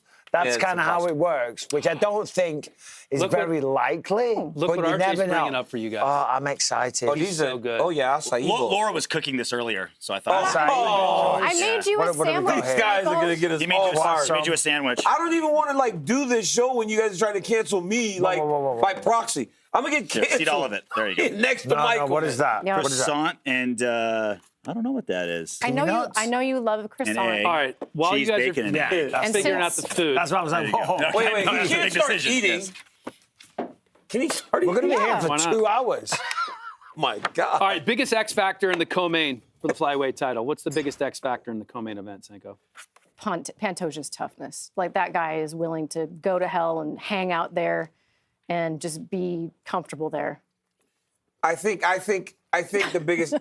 I think that I will not let you eat. I will not let you eat and talk. I think the biggest X factor is going to be Kai's takedown defense. Yeah, that's what I Can was he going to stay say. up against Pantoja? And it's damn good. Well, he's got the highest in the division's history. But if he can't, he's going to be in trouble on the ground with Pantoja. Yeah, that's the X factor. Can he keep the fight on the feet? Obviously, coming from City Kickboxing, Israel Adesanya and all those guys, they've built careers on stopping takedowns. There we go. It's very childish. That's what this show is. Yeah. I guess we kind of already had this answered. You alluded to it earlier, but true or false, the Royval Van winner gets a title shot with a win. I think that they do. I think so. That's what Dana said. I think so. Yeah. I think it's more like the only way. It's more shocking if Josh Van wins because he's what, number 7 or 8 right now? No, he's like 11. He's 11. He's 11. That's Brandon Royval getting the title fight, that's expected because what he's done. But if the kid wins, and after going from 11 to 1, What was that's Steve impressive. Ursig ranked when he was fought 7. Pantoja? Yeah, but and so was Khalil Roundtree. Yeah. Khalil Roundtree was 7 when he fought. I mean, O'Malley went from like yeah. 13 to 1 when he fought Jan. After can he happen. beat Jan. So this last question, I'm going to just tweak it just a little bit because I'm curious about your take. This might be, you might not agree with me at all, but for Joshua Van or Peyton Talbot, who is this fight more important for? I know there's more on the line with Joshua Van, but Peyton got beaten for the first time. Who's this fight more important for? importance, I think it's Peyton Talbot. I think Peyton Talbot needs to go out there and prove that the last fight was just an anomaly. And that he can grapple, and that he can do what we've seen him do many times on the feet again. Yeah, I agree. I think it's Peyton Talbot. He had a lot of hype around him. He had 3 wins in a row. They were all stoppages. He's a good-looking guy. He's marketable. He's unique. He's different. Then you get beat. You know, and it's like, oh, OK, now there's questions. Then they give him another tough opponent. And if he gets beaten again, it's not his fault, and it's probably not fair. But then people start to form the narrative that, oh, he was just a flash in the pan. He's not that good. He's not going to have a good career. The reality is he can still go on and become a champion. But that will be the narrative, certainly online. I think it's Talbot because before he was getting matchups that seemed to benefit him. This one's a hard fight. Yeah. Oh, yeah. It should be very telling to him. It's like, you struggled in the grappling. Barcelos just beat Cody Garbrandt. Yeah. But Barcelos was good. Yeah. We had seen him get beat before. You thought that this kid might have the style to take him out. But this time, he gets a guy in Lima who seems to be a nightmare matchup can do it for all. him. He can do so it I all. think that it's just yeah. I really don't know. You guys got, top 5 dominant starts to career for me. It's going to have to be on the screen because I got the wrong thing. DC. Guys, could you put my top 5 most dominant? Hey, we're not quite there yet. Can I have some of that? This is how we're going to transition to that. Croissant. Let me pass the croissant over to Sarah. Do you want the top half? All right, guys, for me, there's a full croissant my there. top 5 dominant starts. Croissant. Hey, hold on a second. need a ball. You want to just... Top 5 dominant starts to a career. Yeah, dude, come on. You made up a rapid-fire question. Sit down.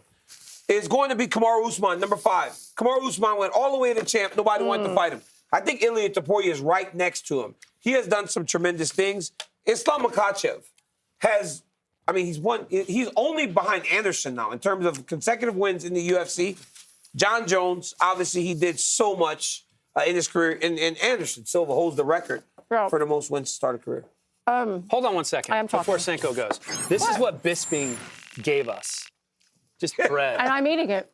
Happily. That's it. He just gave us bread. I'll take your He scraps. took all You the gotta meat. limit the carbs. He took all the eggs. I took out the He egg just and passed bacon. 2 pieces of greasy bread over here. Thanks, Bisping. They gave them both to me. That's why Michael and I actually work well together. I eat your scraps. Yep. I think walkouts number impressive. 5, Shavkat Rakhmonov, still undefeated. Remember how many finishes he had? All of them except for Ian Gary. Khamzat Chimaev, in 3 months, he had 3 wins, 3 post-fight bonuses, 9 fights in, undefeated, ridiculous. Conor McGregor, remember how hot out the gate Conor was? Are you? I love how we're all eating and just like, Yeah, no, I agree. Ilia I'm Topuria is scared to number say 2 for me, anything. and number 1, I still have John Jones. So still, Yeah, so I've got John Jones on there, but he's number 5.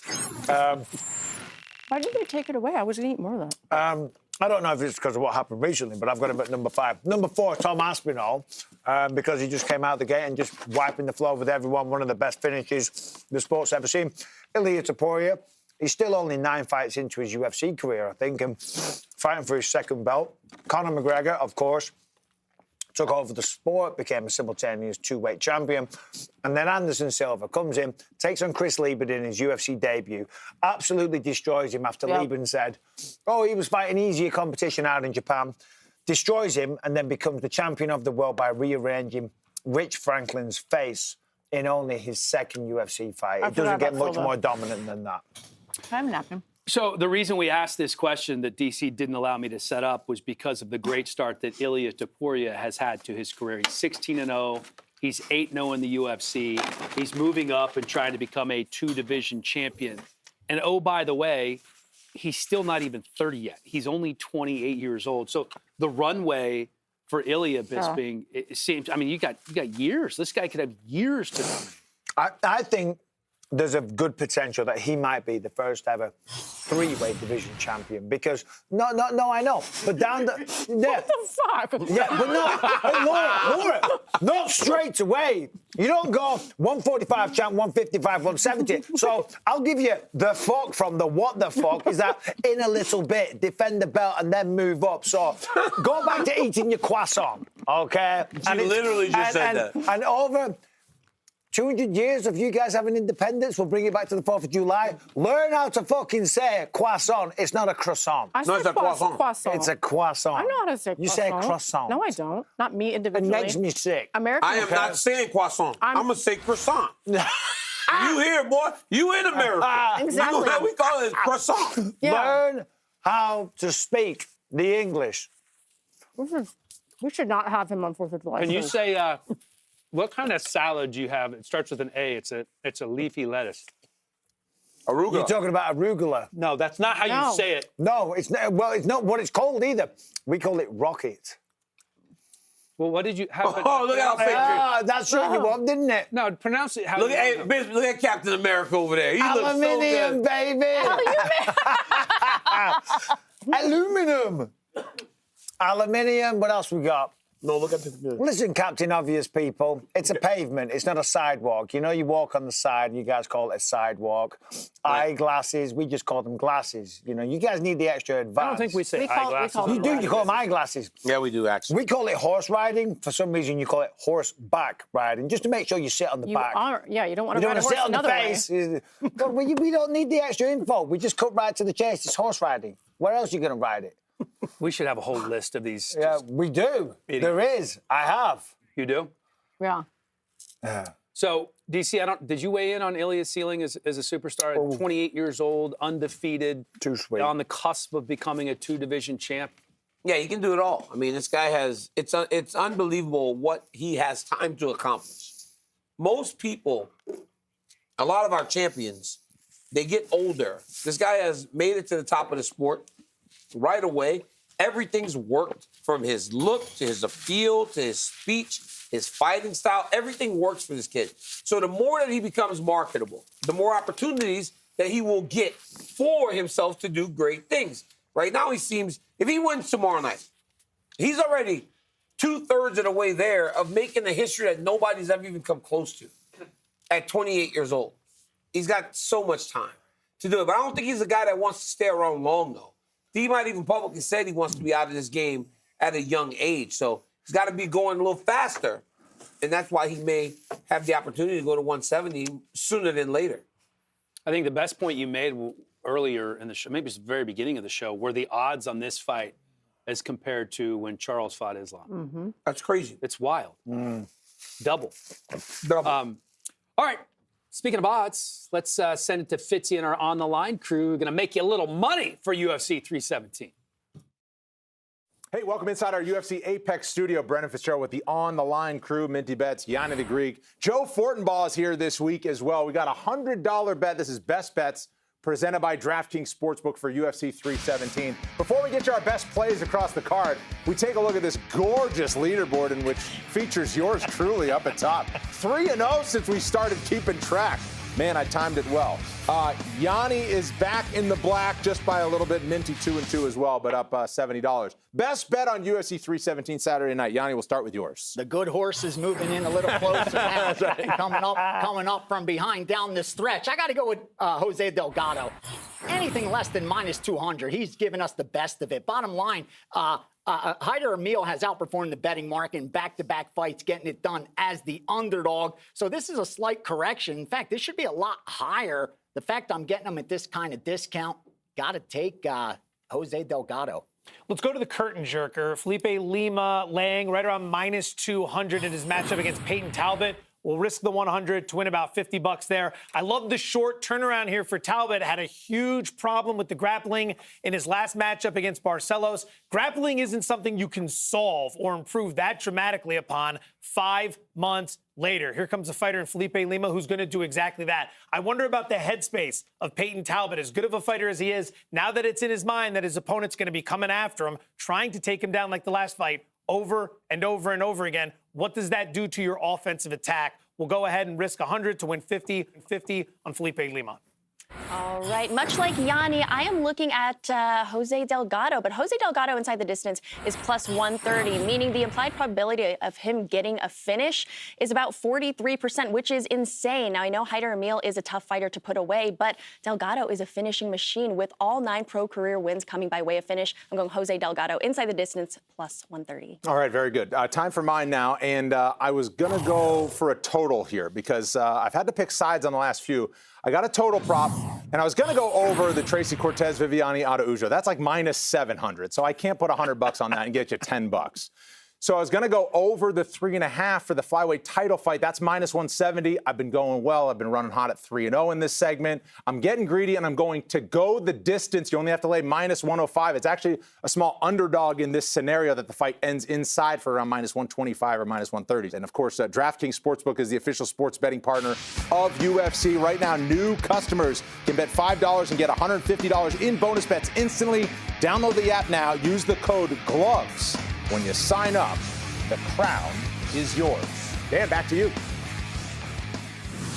Well, not back to Dan, but thank you very much, Brendan. DC, apparently you and I are the only ones who can We're not children. hold our bladders more than 30 minutes. Let's play a little bit of You Better. Yeah. And why'd you just bring me a banana peel? I'll do Ilia Topuria. Ilia Topuria, you better take the center of the octagon. You got to get forward. You got to get Charles Oliveira going backwards. Ilia Topuria has the ability to knock people out, but he usually does it when he's got them backing up and putting them against the octagon side. He knocked out Volk in that way. He knocked out Max Holloway in that way. Get him going forward. Laura, how about you? Charles Oliveira. No, it's actually Michael for Charles No, Oliveira. it's actually Laura. We have to pivot a little bit, Laura. No, see what happens when we're not here, Michael? Yes. Wow, baby's really been put in her Charles corner. Oliveira better do what Charles Oliveira does. I don't think mixing it up and changing and trying to be overly strategic and look for openings and all the rest of it is going to work. Certainly not against Ilia Topuria. He's just going to go full Charles Oliveira, turn it up a notch. Just go forward like he always does. Yes, that plays into the hands of Ilia and he might walk onto something, but I truly think that's his best bet. All right, baby. Alexandre Pantoja. Call me baby. Alexandre Pantoja, you better stay defensively sound when Kai Kara-France is blitzing on you. He's got amazing blitzes. You have to watch out for the power. You got to find a way to get to the back and get your game going. Brandon Roybal, Bisping. He's got to get the takedown. Simple as that, you know. I mean, yes, he's confident on the feet. yes, doesn't mean he's necessarily going to get knocked out, but that's his path to victory. In all of his fights, he's got incredible grappling. Look for the body lock, get the takedown, and work his game.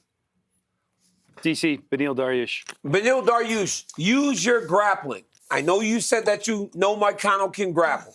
You've knocked people out before. Doesn't matter. Use that grappling that's gotten you to this point. Peyton Talbot, Senko. Peyton Talbot, you better use your footwork, move, defend takedowns. If you get taken down, you never settle, and you got to be a sniper on the outside.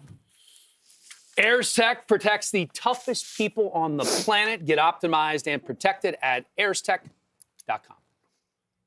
For me personally, I'm a big fan of the sauna for recovery. I like to use the red light for recovery, and also the hyperbaric. Things I do for my mental health while I'm in camp is just try to get out try to get out and have fun days, do like a little bit of mini golfing or go see movies and just, so not everything's fighting, in and out of fighting. So I just, get to see my niece and just little things that just remind you that life's way bigger than fighting. For my mental health in camp, I usually just try to spread my time out doing creative stuff. Lately, that's been making music, playing video games a little bit. I haven't skated in a while, but hopefully I'll do that soon. And just activities like that. I used to use the hyperbaric chamber for my recovery, the cryotherapy, the ice baths. So I have many methods for my recovery sessions.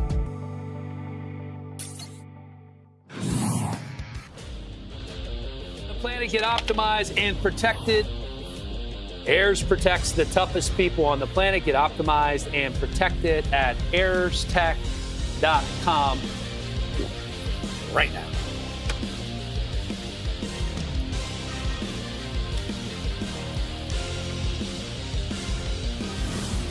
Are you guys ready to play a little money Moicano game? Excuse me. Always. Not only one of the most dangerous lightweights in the UFC, but a great, great quote. One of the best financial advisors as well is Renato Moicano. So we're going to give you some quotes. We're going to throw them up there on the screen, and you're going to have to decide whether it is real or it is fake. Mm-hmm. All right? So write money or...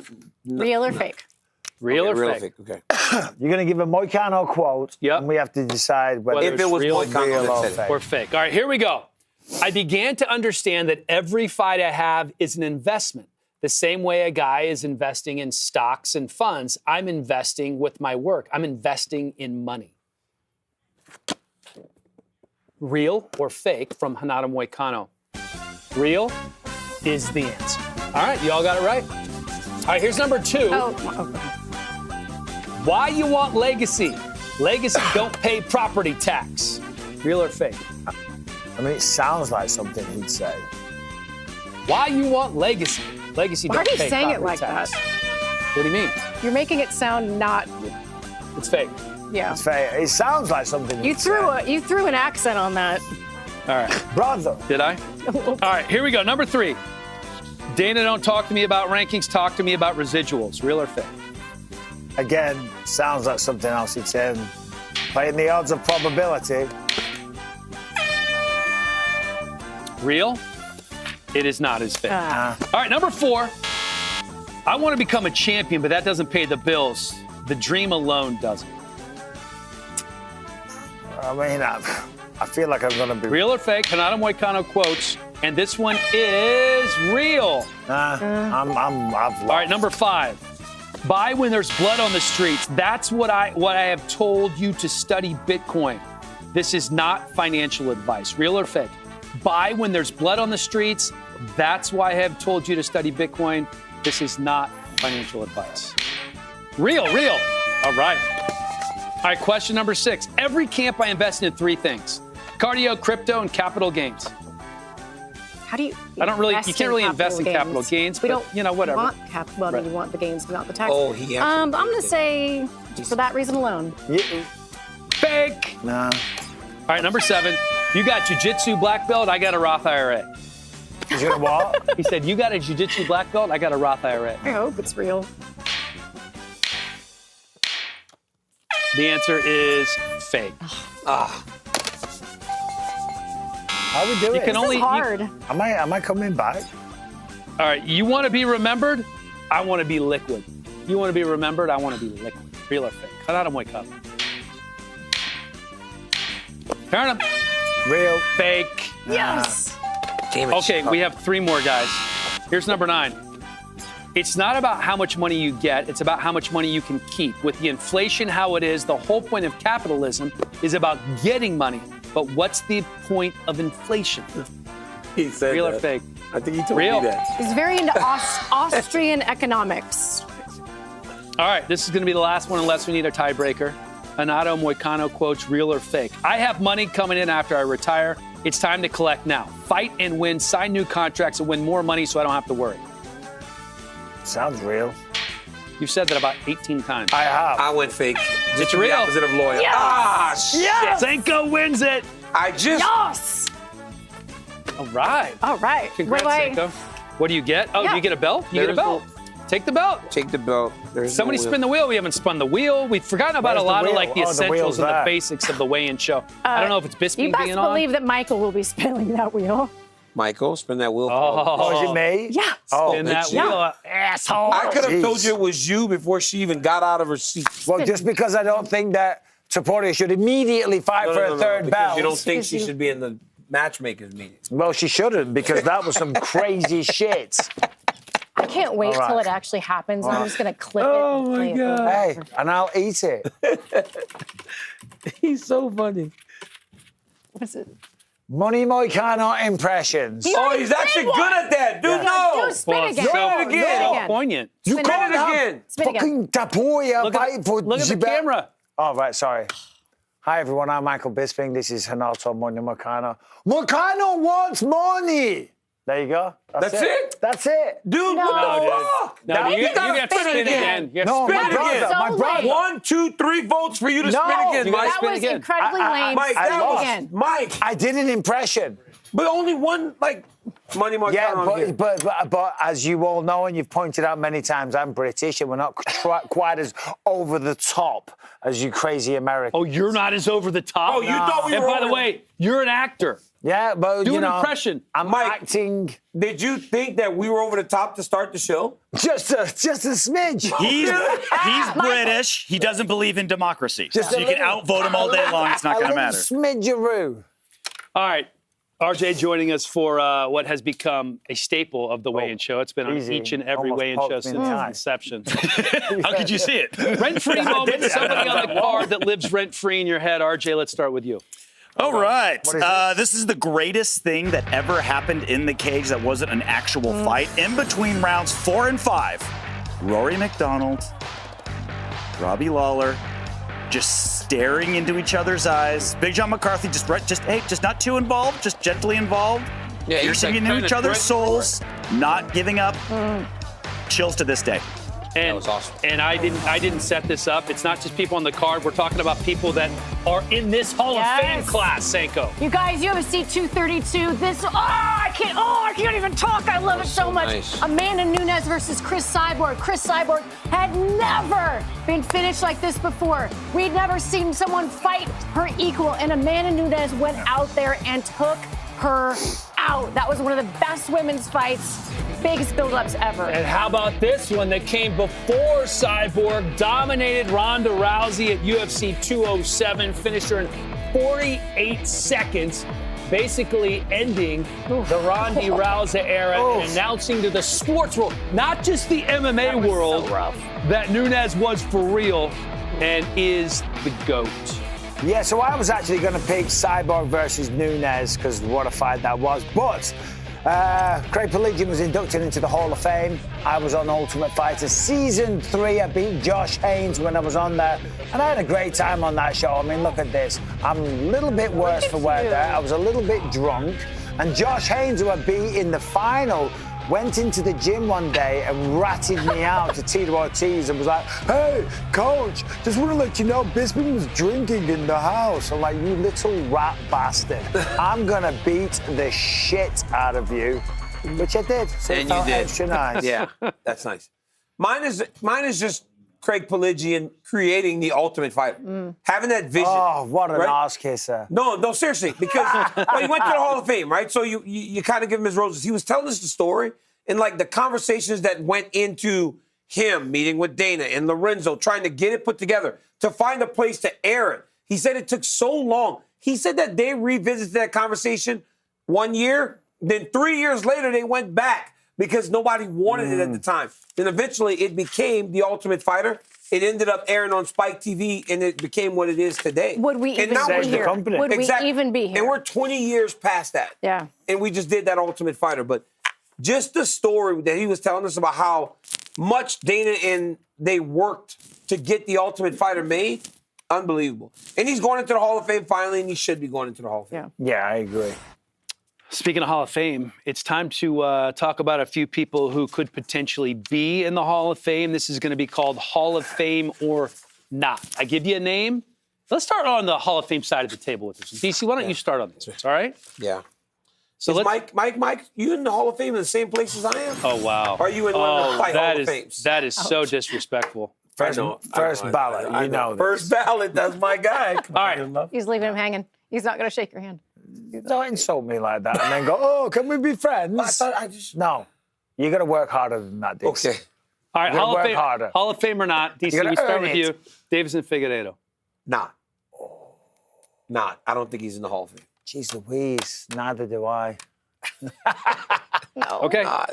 No for Figueiredo. Oh, look, I have 3 no's. Let's start with DC on this one. Aljo. I agree with you. Aljamain Sterling. Not. I agree with Daniel. That's how I'm going to answer it every time. I just said, stop doing that shit. I don't want to go first. Daniel says stop. I don't want to go first. Daniel says no, I don't want to go first. You're the big You dog. have to. You're the double champ. Ilya Topuria, is he already a Hall of Famer? No, not today. Not yet. Well, I mean, I know he's not, but I'm saying he's already done enough to be in the Hall of Fame. No. Still needs more. Not yet. We got to start making this Hall of Fame. Yes. Not yet. I say yes the way he came. If he wins tomorrow, yes. Sport, put 2 countries on the map, Georgia and Spain. If he wins tomorrow, yes. Without a shadow of a doubt. Yeah, but right now, Today, just not winning he essentially has been good. But he won the belt and defended the belt one time in one weight class. But he knocked out Max Holloway. Yes. Knocked out Volkanovski. Yes. Became the featherweight champ. Now he's fighting for the lightweight title. I just don't know yet. If he wins tomorrow, yes. Yes. Okay. Juliana Pena. Oh, man. Dog, look at that. This is She's so a 2-time crazy. champ, dude. 2-time champ, won the Ultimate Fighter. Beat the greatest of all time. Probably the biggest upset ever. Biggest women's upset ever, besides Holman Rousey. Yeah. She's a Hall of Famer. I just don't even know. Say it with your chest. She's a Hall of Famer. Can you tell the truth, DC, or are you going to lie? You just like muttered it. You're like, no, she's a Hall of Famer. She is in the Hall of Fame. Yes, she's a Hall of Famer. Okay. Bisping? I agree with DC. Stop, Mike. That's not fair, man. This dude, I don't want to go first. Put Laura first. I'm not in the Hall of Fame. I cannot go first. That's ridiculous. Yeah, well, you two are. Did you, Juliana Pena? They shook my hand. I'm going to agree with the Hall of Famers because their opinion matters. Okay. All right. Derek Lewis, Michael. Derek Lewis. See, this is an interesting one because one would think on paper that he hasn't had a Hall of Fame career. However, the most knockouts in the history of the UFC. But I don't think that's enough, and I will say no. But it's a discussion. It is a discussion. But I would say no. Okay. I'm on the side of maybe not yet. If he's still going. No, he's still going. He's not, and I don't know that he could do. I don't know that what he can do to get there. Because if he's not right now, when he has the record for knockouts, then what more can he do? Get more knockouts? Become the champ. That's it. Yeah. But he's had 3 chances to do that. Yeah, and with the current situation, you never know. Maybe a couple of wins and he fights Tom Aspinall, and then he maybe knocks out Tom and becomes the champ. I'm not saying that would happen. I don't think you believe that either. Yeah. I'm not saying it would happen, but I'm just saying it's a path. How about, let's start with Sanko on this one. How about Carla Esparza? That's so mean. Yeah, I don't start have with the Laura. right. Girl, I'm not in the Hall of Fame like you are. Answer the question, Laura. Okay. You're an analyst. Because you said Juliana's won the belt twice, so is Carla. Yeah. But Juliana won the Ultimate Fighter, so is Carla. Juliana beat the greatest of all time. And What'd you say? Juliana also beat the greatest of all time. But they have the same resume. They do not have. They have the same resume outside of that win over Amanda Nunes. The question You know remains, what? Laura, is... Put her in. Two-time champ. Invicta Won the champ, Ultimate Fighter, Won yeah. the Ultimate Fighter. I think she has a stronger case. I think Carla Esparza has a stronger case than Juliana. Why?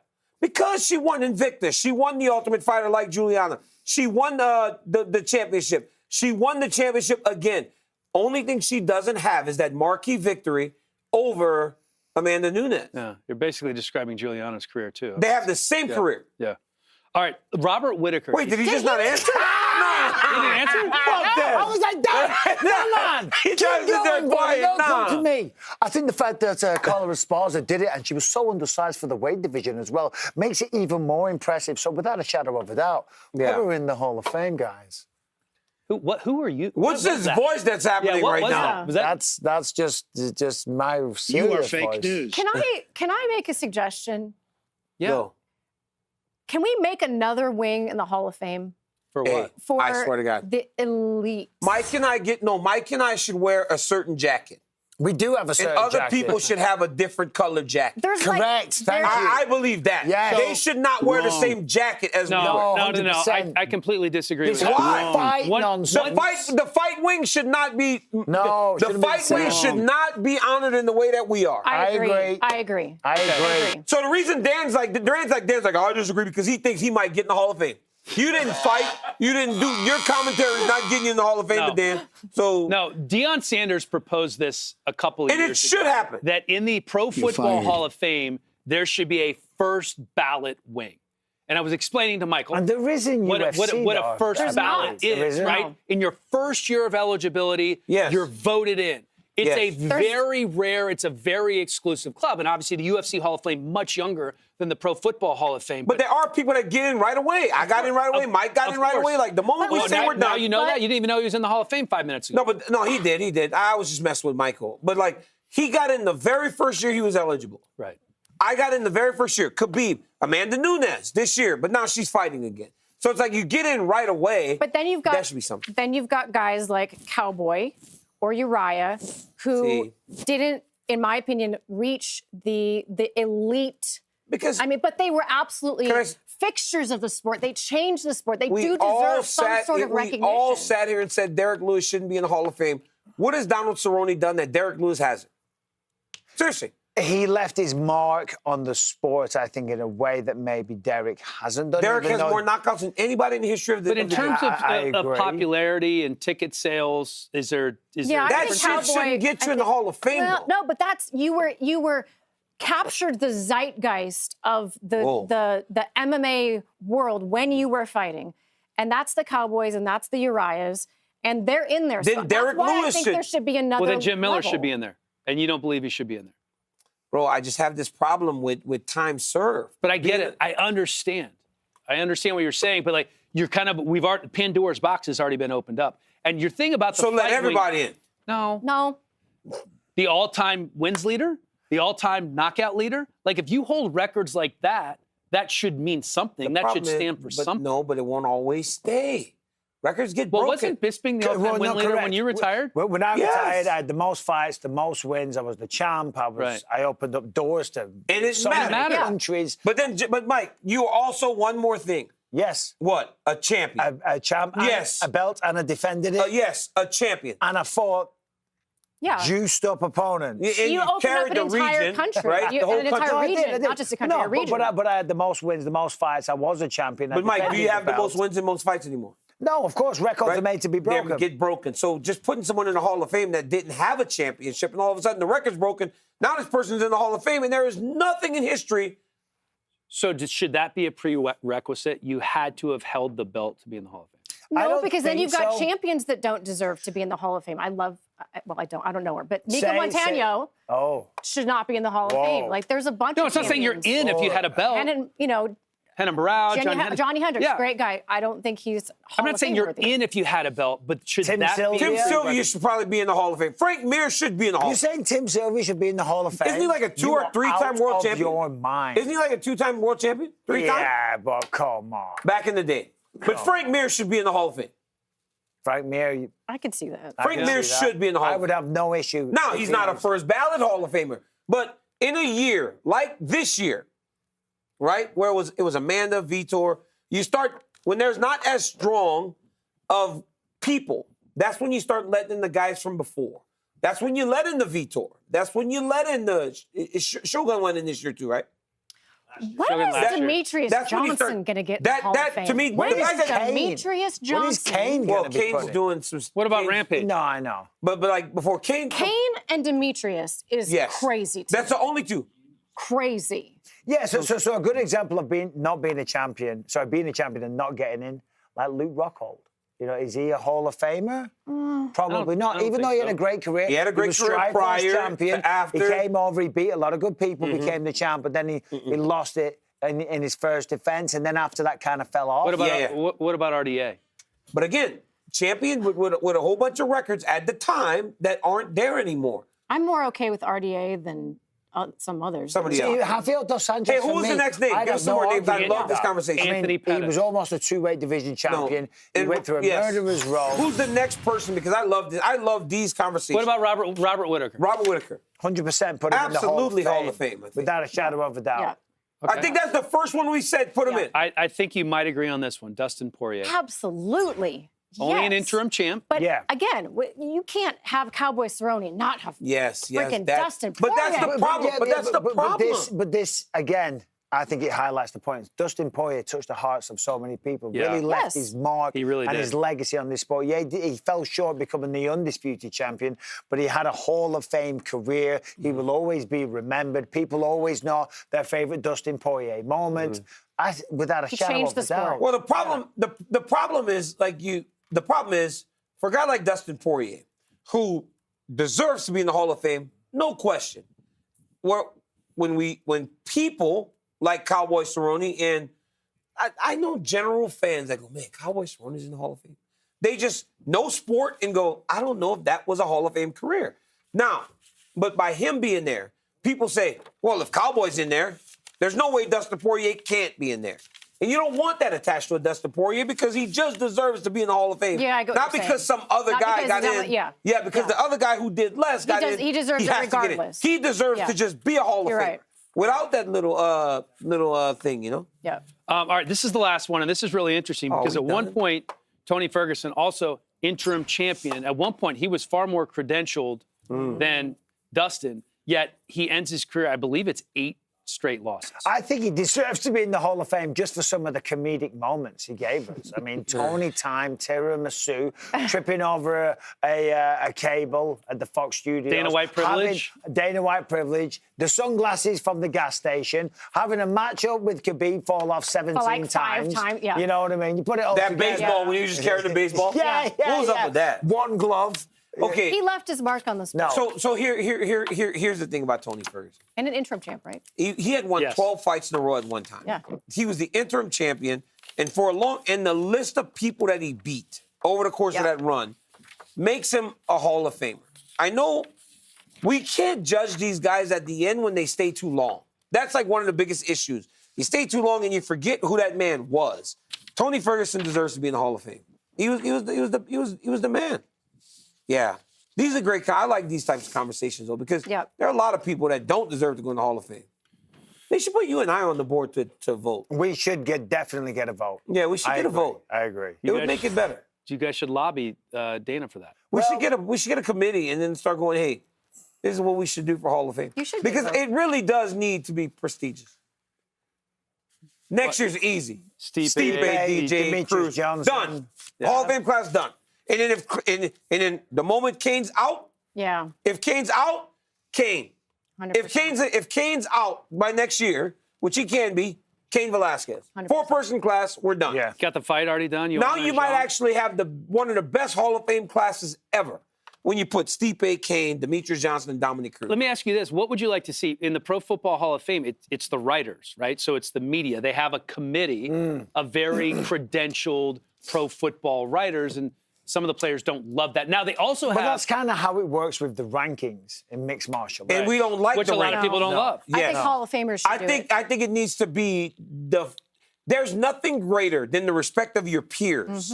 So when your peers say, hey, I know a Hall of Fame career when I see one. Yeah, but then not all fighters get along. Yeah. You know what I mean? You might get a little bit But of... Mike, think if you put me, who's not of it? Me, you, Khabib. And they take me, there's what, 10 of us in there?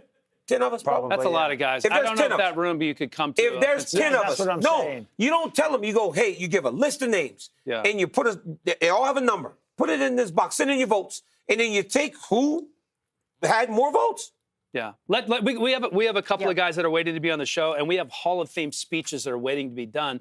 All of us, I didn't know if you knew, Bisping, are going to be going into, if we're not already in the Hall of Fame at some point, including Laura Sanko. So could you give Laura Sanko's kind of Hall of Fame introduction? Listen, I mean, of course, Laura Sanko has just provided so many great matchmaking moments over the years. So that alone should get her into the Hall of Fame. But of course, she's known for being the UFC's finest female commentator. I think when it comes to being a female commentator, there is no one that does it better than Laura Sanko. There is just one. You know, So but you were thank the first, well, the second a long time ago, but you're the first modern era. Of course, outside of DC, you've got the best tits. You know, that counts for something. Fuck this guy. This guy, fuck. This guy sucks. But in all jokes aside, Laura, it's great to be. Wow. You deserve it. You can't even say it because you don't believe it. It's okay. It's okay. All right, DC. You're introing me. I can't wait to hear this. Guys, there comes a time in a man's life when he has done something for so long that it's time to honor him. You look at a friend, and over the years, you see him age, but you notice that his knowledge grows. Dan Hellie, I have seen go from a fresh-faced young broadcaster to an older man who loves the sport so much that he stayed in the game. Today, I put in front of you my friend, Dan Hellie, the voice of Power Slap. At 60 years old, still showing the youth and excitement of a man much younger. Hey, at times we didn't know that Dan Hellie would get here, but he's the underdog. From Huntington Beach, California, all the way to the UFC Hall of Fame. Welcome in, my friend, joined by his caretaker, Dan Hellie. And his caretaker would walk him out. Yeah. He's on his damn thing with those crutches thing that go in the front. Yeah.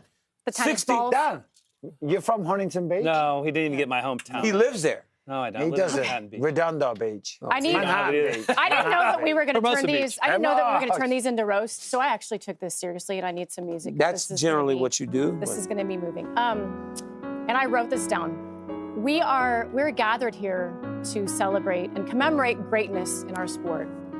But what is greatness? We so often associate greatness with perfection, but I would like to argue that it is not found in perfection, but rather in the consistent striving to be the best over time, to take risks, to shed tears, to face the greatest challenges in not just one era or one sport or one weight class, but across all facets of life.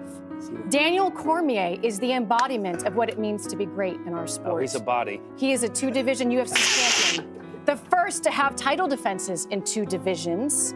He is an Olympian and a D1 national champion wrestler. I wish. With only, well, you wrestled in the championships. Yeah, I got in the with championships, only but I one got foe who had his number when it came to wrestling and Don't MMA. say it. Yep, don't say John's name. Despite setbacks and stumbles and personal loss, like many of us will never understand, Daniel Cormier is one of the best to ever do it all. Not because he was perfect for one moment in time, but because he was great for so long in so many ways. Bucket? And although he is consistently a cheater on this show, and although he definitely did hold that towel, he is an absolute menace on the golf course, and he eats barbecue with silverware. He's not a menace, he's a cheater. He's a cheater. I did not eat barbecue. I did that one time. Hold on. He is someone that I would be proud for my son to grow up to be like. Oh, God. And that is Jeez, why. I mean, come He is on, one of the wind greatest it in a little fighters bit. For the love of and God. human beings. There we go, Michael. Give me a round of applause. Gaethje, you start clapping right now, boy. Jeez. There we go. Daniel. Did you hear that? Ryan I did. Cormier. Why didn't she introduce me to my actual Hall of Fame? Bro, she's started after your tearing job on the pay-per-view, all right? She's trying to take your job, so... Dude, she wrote that. Listen, this is what she It was does. awesome. This is why she's good. That was amazing. I'm just going to talk from the heart about my friend Michael the Count Bisping. Oh, thank you. Won season Sure, 3 you guys are friends? of The Ultimate Fighter. Had incredible fights with guys like Dan Henderson and Anderson Silva. And then in 2016, stepped off a movie set on 10 fucking days' notice and took care of business. His own conceive, believe, achieve moment, getting it done against Luke Rockhold. And oh, by the way, if you look really hard and you watch Den of Thieves 2, you can see him for all of 10 frames in that fucking movie. And it is unbelievable. Now, I would like to present my friend Michael Bisping for induction into the UFC Hall of Fame. I just want to say, whilst that wasn't a bad speech. Thank you. Compared to what Laura just that was ridiculous. What do you want me to do? It was bullshit, I've never seen in my life. I gave more effort. Me. You didn't say a single nice thing. I thought that's what we were doing. Michael. I didn't know we were sitting around and sucking each other off. You were supposed to Mike, suck me off. I gave more effort for his old ass than he did for you. In the spirit of the show, we're just like talking a bit of shit. What do you mean? Yeah, I gave more effort than your fucking. You don't think that was effort? I know that was terrible. At least you he gave said Michael nice 20 things. seconds. You gave Michael 20 seconds. 20 seconds? He got the memo. I got choked up. Well, let me tell you something. After I read this, I'll tell you why it was so quick. The UFC 317 Morning Weigh-In Show presented by Stake.us, America's favorite social casino. Sign up today using the promo code WEIGHIN. Jerry McCambridge has been waiting for you buffoons to wrap up. This is one of the great mentalists in all of the world. This is Jerry. Wait a second. Hall of Fame mentalist. Hall of Fame This is the Hall of Fame talk here. Let's go, baby. Go Have out a on the seat. strip, you'll Have a see seat, my Jerry. star in front of the Paris. I don't want Love to do that. I'm scared, Jerry. Good. You should be.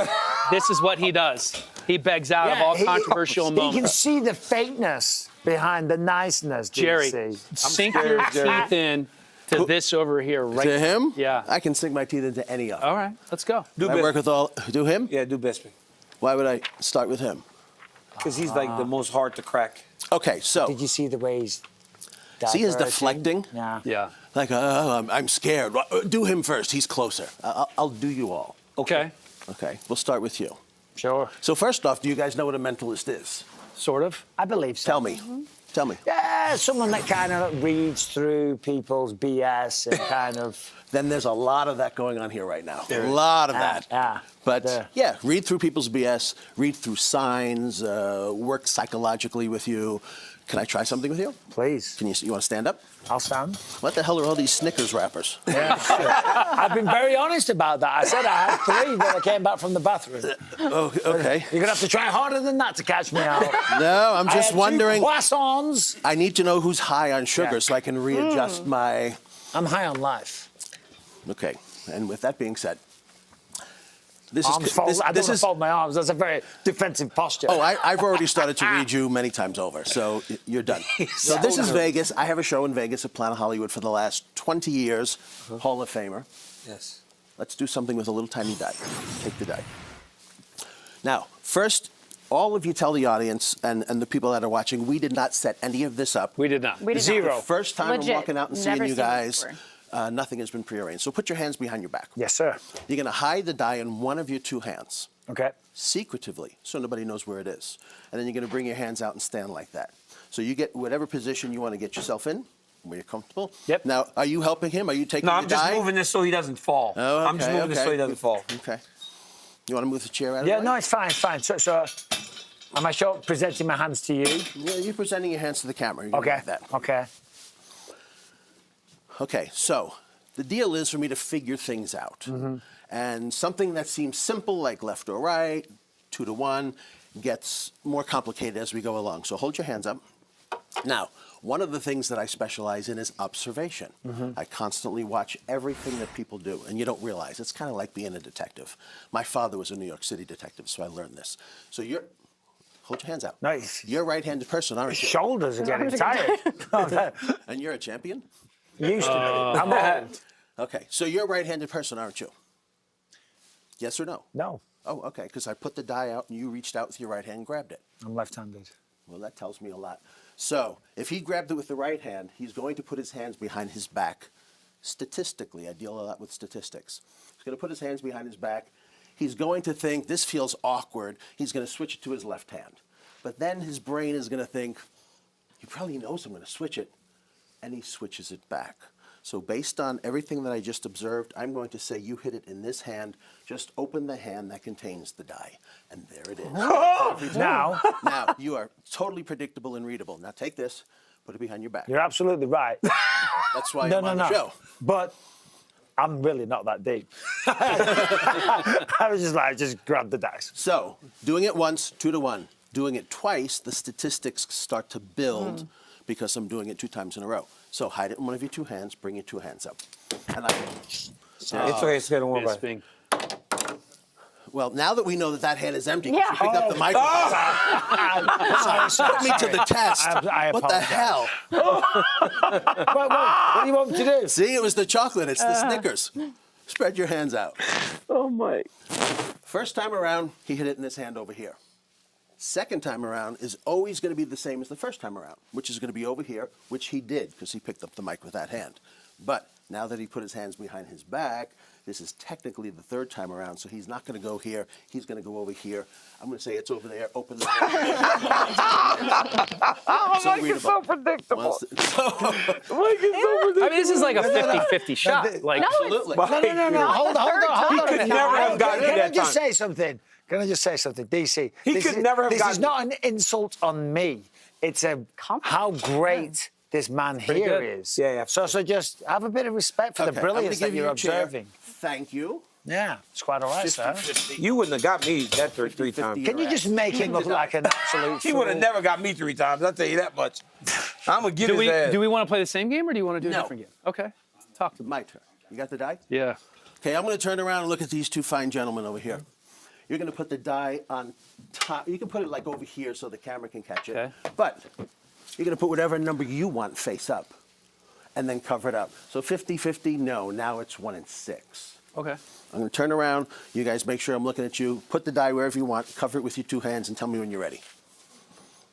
Okay. You got a number? Yep. Good. What? What? Don't stop interjecting. Okay, pick it up. He's throwing me off. Yeah, he's a moron. You can't, Daniel, you can't. Go again, Dan. Pick it up. Okay. No, you can't interrupt, Daniel. Why would you do that? No. He's just playing. That's what we're here to do. Do it again. Okay. But don't let him see it. Don't let anybody see it. Tell me when you did it. I'm good. Do you have a number face up? Yeah. Do you know what it is? Yes. Okay. I can turn around and I won't see it, right? Correct. I want you to count from 1 to 6. Make all the numbers sound the same. 1, 2, 3, 4, 5, 6. Could we have done that any freaking faster? No. But it doesn't make a difference. Okay. There's a little bit of a difference in your voice, a little bit of a change. Did you hear it? I did. I heard on number 2 is a little bit different. Take your hands off. What numbers face up? God damn it. He's a moron. He never moved the dice. The reason is because he would automatically assume that you're going to turn it from the number it was facing. So statistically, by not moving it from the number that was facing That's up, the worst logic I've ever That's heard. horrible logic, it's not. and you're wrong. Well, there's many You're just faces. making this shit up in your head. That's right. It's right. Well, if I didn't Everybody's know what gonna it was change- the first time, well, you how am saw I it going the to first. You saw it the first time. No, I did. It's No, awesome. when I first set the It's still die down, ridiculously it was that's a what you're 2, saying. and I kept it on 2 because I figured there'd be no way nobody would be dumb enough to do that. So that was the best number to leave. But he And you knew. know I'm right. But there He was knew somebody that dumb you- enough to do it. Yes. You. Yeah. Fair. All right, what else do we have? What else do we have? Look at you. You ready? Yeah. You ready? Can we do the big moron on the end that's laughing at everyone, trying to ruin We can sit down. He's trying to ruin your day. He wants you to get me because I'm like, he would never get me 3 times in a row. not with the hand thing. That's impossible. Okay, take out your It's a dry 50-50. erase board because you're going to have to write something down. I'm ready. You're going to help me. Okay. Can you come close? Yes. You want to switch? No, she just needs to be over here. Okay. Which side would you like me on? Right here. Okay. Here. Oh, they are nice tits. Oh, Jesus.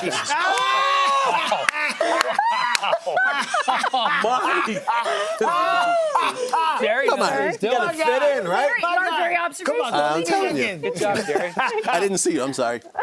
Michael's rubbing off on Jerry. Oh, This is boy. crazy. That didn't sound good. That didn't sound good at all. We're going downhill here. Okay, so here's what we're going to do.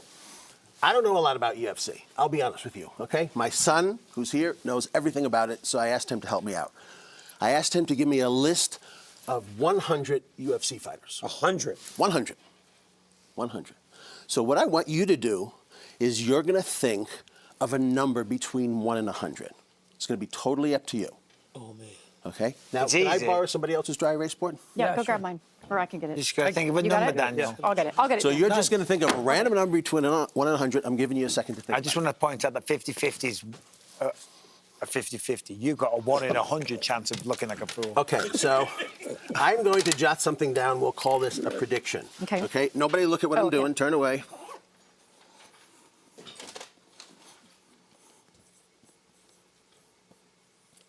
Okay? We'll put that there. Now we have some fun. It's Are you only okay? between 1 and 100. Have you not Oh, written is it my, have I done it? Yeah, Let's write do your it? number You're down. supposed to write donkey. down anything between 1 and 100. Your pick, totally random. Look how serious DC is. Look at the face. Because I'm trying to make sure I don't get got. I ain't getting You're got. getting got. Okay. Get gut. I'm not getting got. Okay. I'm going to be the first one to break the code. Show everybody what number you randomly came up with. I can't show you, though. I could see it. It's fine. I've predicted this whole thing. He's already written it down. Yes, You're a liar. I jotted it down. He's already written Show everybody it what down. it is. Let me see. Why'd you choose 26? What? Because 26 people have tried to become the double champ, and only 9 have succeeded. Okay, watch this. There's my phone. Yeah. Hit the notepad. He should have put a list of people in there. What is that? Do you see the top thing that I just did this morning? Yep. Can I touch it? It says, what does it say? It says UFC fighters. UFC fighters, so touch it. It's got numbers next to So names. how many? So read some of them. Read like the first 5. Andre Muniz, Adrian Yanez, Askar Askra, Volkan Oezdemir, Tai Tuivasa, et cetera, et cetera. So now if we, how many are on here? 105. 105. Holy shit. Okay. So I asked him to come up with a number. Mm-hmm. Oh my gosh. What? You came up with 26? I did. On your own? I did. I swear to God. Who's number 26 on the list? Oh, this is so fucking good. Don't say that's. It better not be my fucking name. It's John Jones. It's John Jones! Are you fucking kidding me? How? How? How? Hey, bro! I can't believe you could be that. Now, wait a second. Before we started this, I put down a prediction.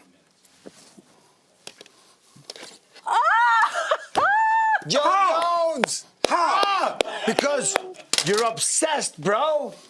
That's great. That is incredible. That's Thank you. amazing. That is That's incredible. insane. Jerry, You that guys was are What a invited to my talent. show. What a talent.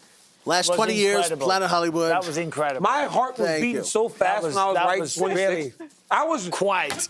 Jeremy Cambridge. I put. Thank I you, was my gonna friend. put That was seven. awesome. Hey, That wait. was awesome. What if I put 78 like I wanted to? Yeah, but That you wouldn't have been didn't. John You Jones. never would have. You didn't. You read your mind. You never would have done. Well, the question is, did I read it or did I influence it? Oh. No. But so Because I was number going to 20 put 78 or 67. You were thinking 69, though. I swear I was. I know you were. I was thinking 69. I know you were. Can I ask a question? So when you wrote down that list of fighters in your notes, Yeah.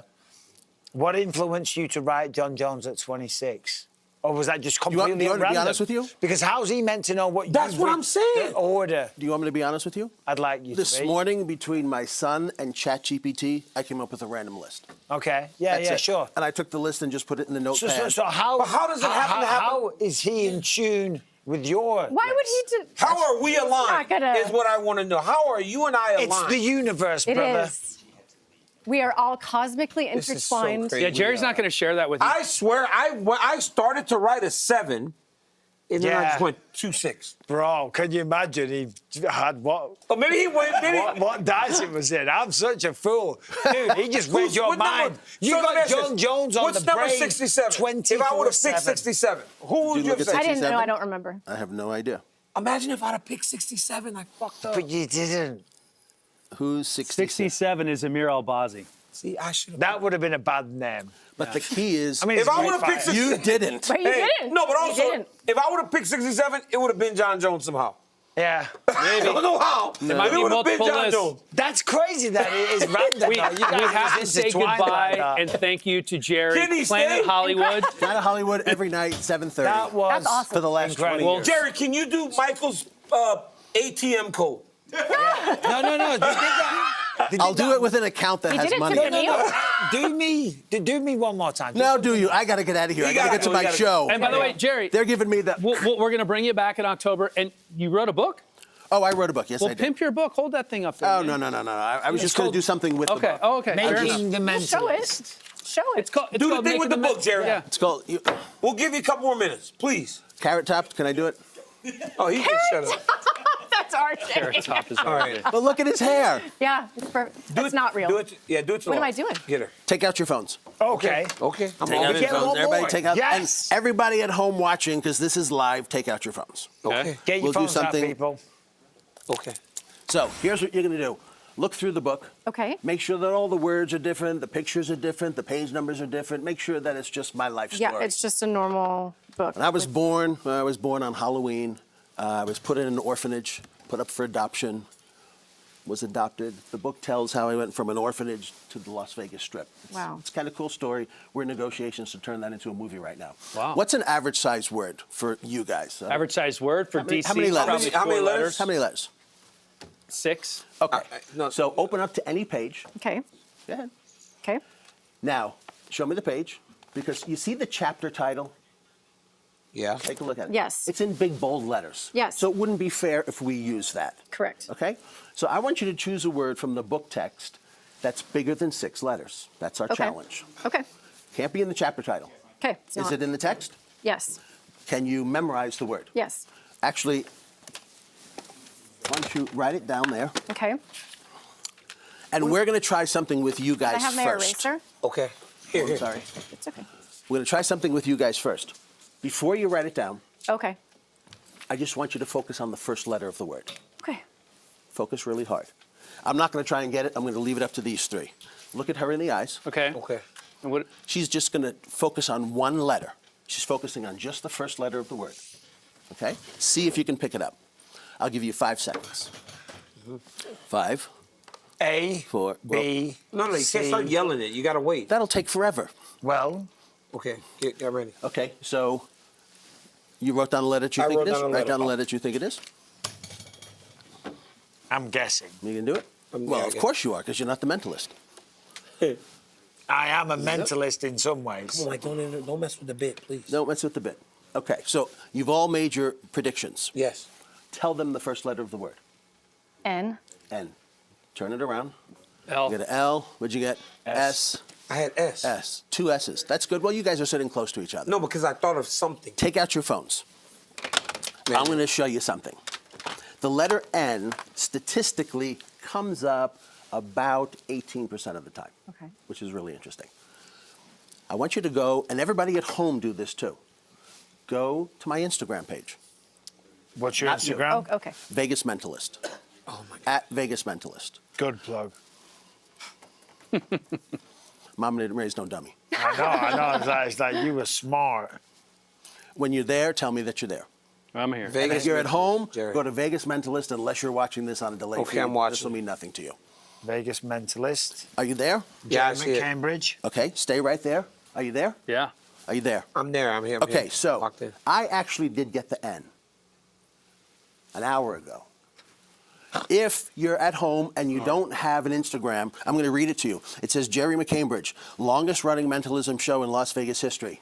Yes. Hall of Famer, baby. It also says creator of the Mentalist TV show. I didn't know if you guys knew that or not. No. Okay. And there's one other thing on there. Do you see it? Yes or no? Yes. Yeah. Yeah. You see it. Don't say a thing. Don't say a thing. Now, did you write down your word? No. We were waiting for that. Well, I know he took my whiteboard. Okay, no problem. It's in my head, though. Write down the word. There's no way. There's no way. Of course there's not, but that's why I do it.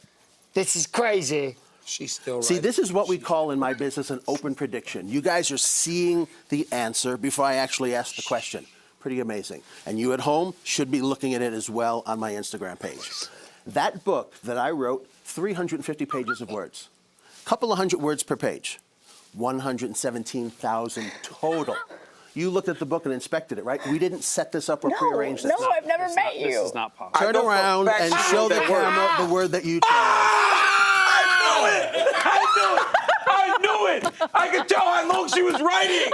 I could tell how long she was writing. It's fucking witchcraft. Oh, dude. Jesus. Not normal. The word newspaper. Oh, Look at that. my Look at the God. bottom line. It's Where just, is it's it? the third I sentence. predict the word newspaper, Laura. Laura, I knew you wrote news. I said, oh my God, Behind me, Satan. she's still writing. I said, she's still writing the word. My heart's ask you. pounding. So what you were doing was what we call in my business pen reading. So if I would have said to her, write down the word, I probably could have figured it out by what she was doing. No, but just the same way you did. She was writing so many letters. I didn't know what she was writing. But I was like, oh my God. When I was looking at what you put, I was like, oh my God, she's writing that word right now. Let me ask you a question. Go ahead. Outside of like doing tricks and impressing people, Yeah. you must be able to use these skills. With the women?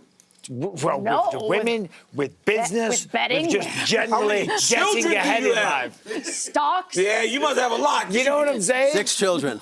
My God. Jerry, I'm out of here. you got to get out of here because this is crazy. That's insane. My heart's pounding. My heart That's is crazy. beating so That was fast. very impressive. Planet Hollywood. Every night, 7 I'm going tonight. All right, Jerry. Go to Give me a couple mentalist.com. Thank you, my You guys friend. are invited. Can I get a couple tickets tonight, Jerry? You absolutely can. I'm in there right I would after love to power come. slap. Okay, right up. I'd love to come Am with I my just family. walking off? Yes, thank you, We're not Jerry. going to commercial or anything. We Okay, appreciate good. it. Good. Thank you Thank so you, much. everybody. Thank Wow. you, sir. Wow, that was amazing. That was 11. Let's talk. My heart is beating so fast. I feel It really messed me up. Violated? but like not in a horrible way, in like a It's just kind of crazy. Like, it doesn't make sense. I don't No. like things that don't make sense to me. Right? But It's kind of there exciting. There has to be something going on. No, there is. There was a mentalist on Joe Rogan's podcast recently. Yes, I saw and that. he predicted his ATM. Bro, my But heart's just by beating asking so him a fast. series of questions and a bunch of tells and stuff like that. But see, that's obviously very, very. That was impressive. When you were writing newspaper, I was like, oh my God, she's writing it. Because I thought you might write like a 4-letter word. You kept writing. I was like, I can't count to 6. no, but I'm saying he told you to go more than 6. Remember, we said 6. RJ, was that your idea to bring him But on? he picked 6. Good And stuff. it just had to be more than 6. Does it feel like he's wasting his skills doing shows? Like Yes. he could be like working for the CIA and just like fix everything. I agree. Oh my gosh. That's incredible. All right, let's talk double champs because that's what Ilya. Have we talked about my outfit yet? Well, it's amazing. Has it been You look- addressed yet? Okay. I like it. Looks awesome. Just say like I George think you Washington should have and just Morgan gone Wallace, love shirtless child. with that. It would have been, Well, it was either shirtless and double strapped or tank and off the I like cuff. it. I want more Huck Finn. You're always than, better double strap, dog. Double strap, double All right, champ. let's talk It's the double Monaco champ. talking. Ilya Topuria is trying to get there. Let's rank our double champs because, as DC knows, a double champ himself, they're not all created equal. Sanko, let's start with you. So the question is based on if he wins, where is he ranked? Yep. Correct? Yes. Okay. Yes. I have Ilya Topuria at number 3 because what he did at featherweight is, knocking out 2 of the greatest to ever do it. Incredible. And then Charles at lightweight, another great. That I don't know that that's ever going to be repeated. I have Daniel Cormier at number 2. 3 title defenses at light heavyweight, 1 at heavyweight. First to defend both, as I mentioned earlier. But I got to give it to Amanda Nunes because she has 2 title defenses at featherweight and 5 at bantamweight. And she has. And she's a woman. Oh, wow. Let's be honest. Welcome to the weigh-in show, Bisping. And she's a Are woman. you going to denigrate her greatness? I'm not, no, but are you going to really put her number 1? DC, you're up. All right. I have my number 4 because I have Ilya if he wins, then me because I was the first to defend the belts. Amanda at number 2. I have Conor at number 1 because he was the first one to do it. Like the one that does it first should always be the guy that's recognized for the accomplishment. The reason it wasn't done before Conor was because everybody was like, going up, I don't know about this. Once he did it, it was like, oh, it's not so big a deal to try to fight for a second championship.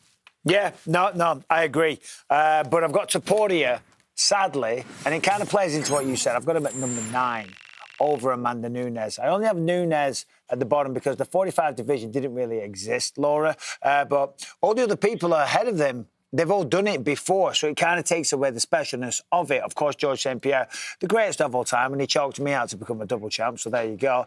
DC, you're up there, buddy. I got you there at number 2, my man. Now, my list doesn't really make sense because I've got John Jones at number 5 and stuff like that, but still, there you go. Ilya Topuria, number 9. Can he improve on that list over time? Of course he can. I'm with you guys that I think he becomes the first triple champ.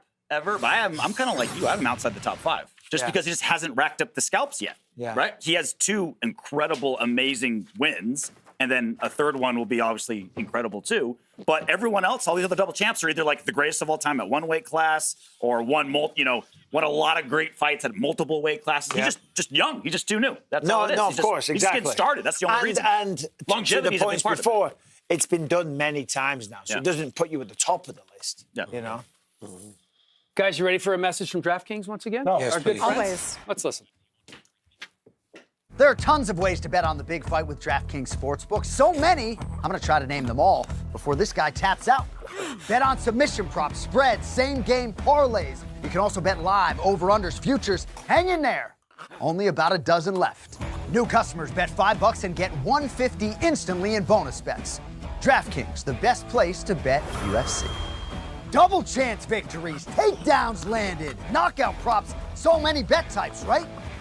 Right? Oh, you got my pen? This is it. No, that's not a pen. UFC 317 morning weigh-in show presented by Stake.us, America's favorite social casino. Sign up today using the code weigh-in. And did you know, for the first time ever, the UFC weigh-in show will be open to a live audience at UFC 318. Be part of the action with a VIP ticket that includes a private meet and greet with us and a photo on stage. And a whole lot more. Tickets for UFC 318 are on sale now. Go to UFCVIP.com for more information or just scan the code. That's always a lot easier. All right. Let's talk underrated champions. Top 3 most underrated champions in the last 10 years. The reason we're playing this game is because even though Alexandre Pantoja is slowly but surely building a resume as one of the all-time greats, on that 7-fight win streak, his 4th title defense, it seems like he might not be as appreciated as he should be given what he has accomplished to this point so far. So let's start with your top 3 most underrated champs over the last 10 years. Bisping, start with you. Okay, I feel like my number 1 choice is starting to get a lot more recognition, but Merab Dvalishvili, obviously when he beat Sean O'Malley, he wasn't getting the appreciation that is due, and then look at him now, the way that he's beating everybody. Then he beat him again, and he beat Umar, etc., etc. TJ Dillashaw, I think he became a 2-weight division champion, had some tremendous fights, obviously knocked out Cody Garbrandt, but he's one of those guys he doesn't get remembered for how good that he was. And then, of course, Robert Whittaker, I mean, just an unbelievable fighter in nothing but absolute wars. I'm such a fan of the guy. But, yeah, I think he's down there at number 3. Yeah, that's a great list, Mike. I went a little different. First, I have Jan Blachowicz. Oh, that's a good one. That's a good one. Nobody really pays much attention to that. Davison Figueiredo. Davison Figueiredo was knocking people out, finishing them, and nobody cared. And then Demetrius Johnson. Yeah. Demetrius Johnson was the best, the absolute best, and he fought on all fight nights.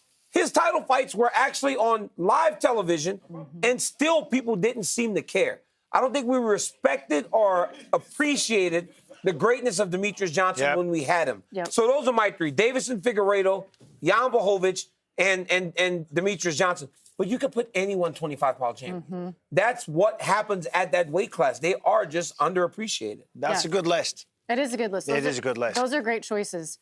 I had at number 3, or were you supposed to go? I'm sorry, Dave. No, it's you.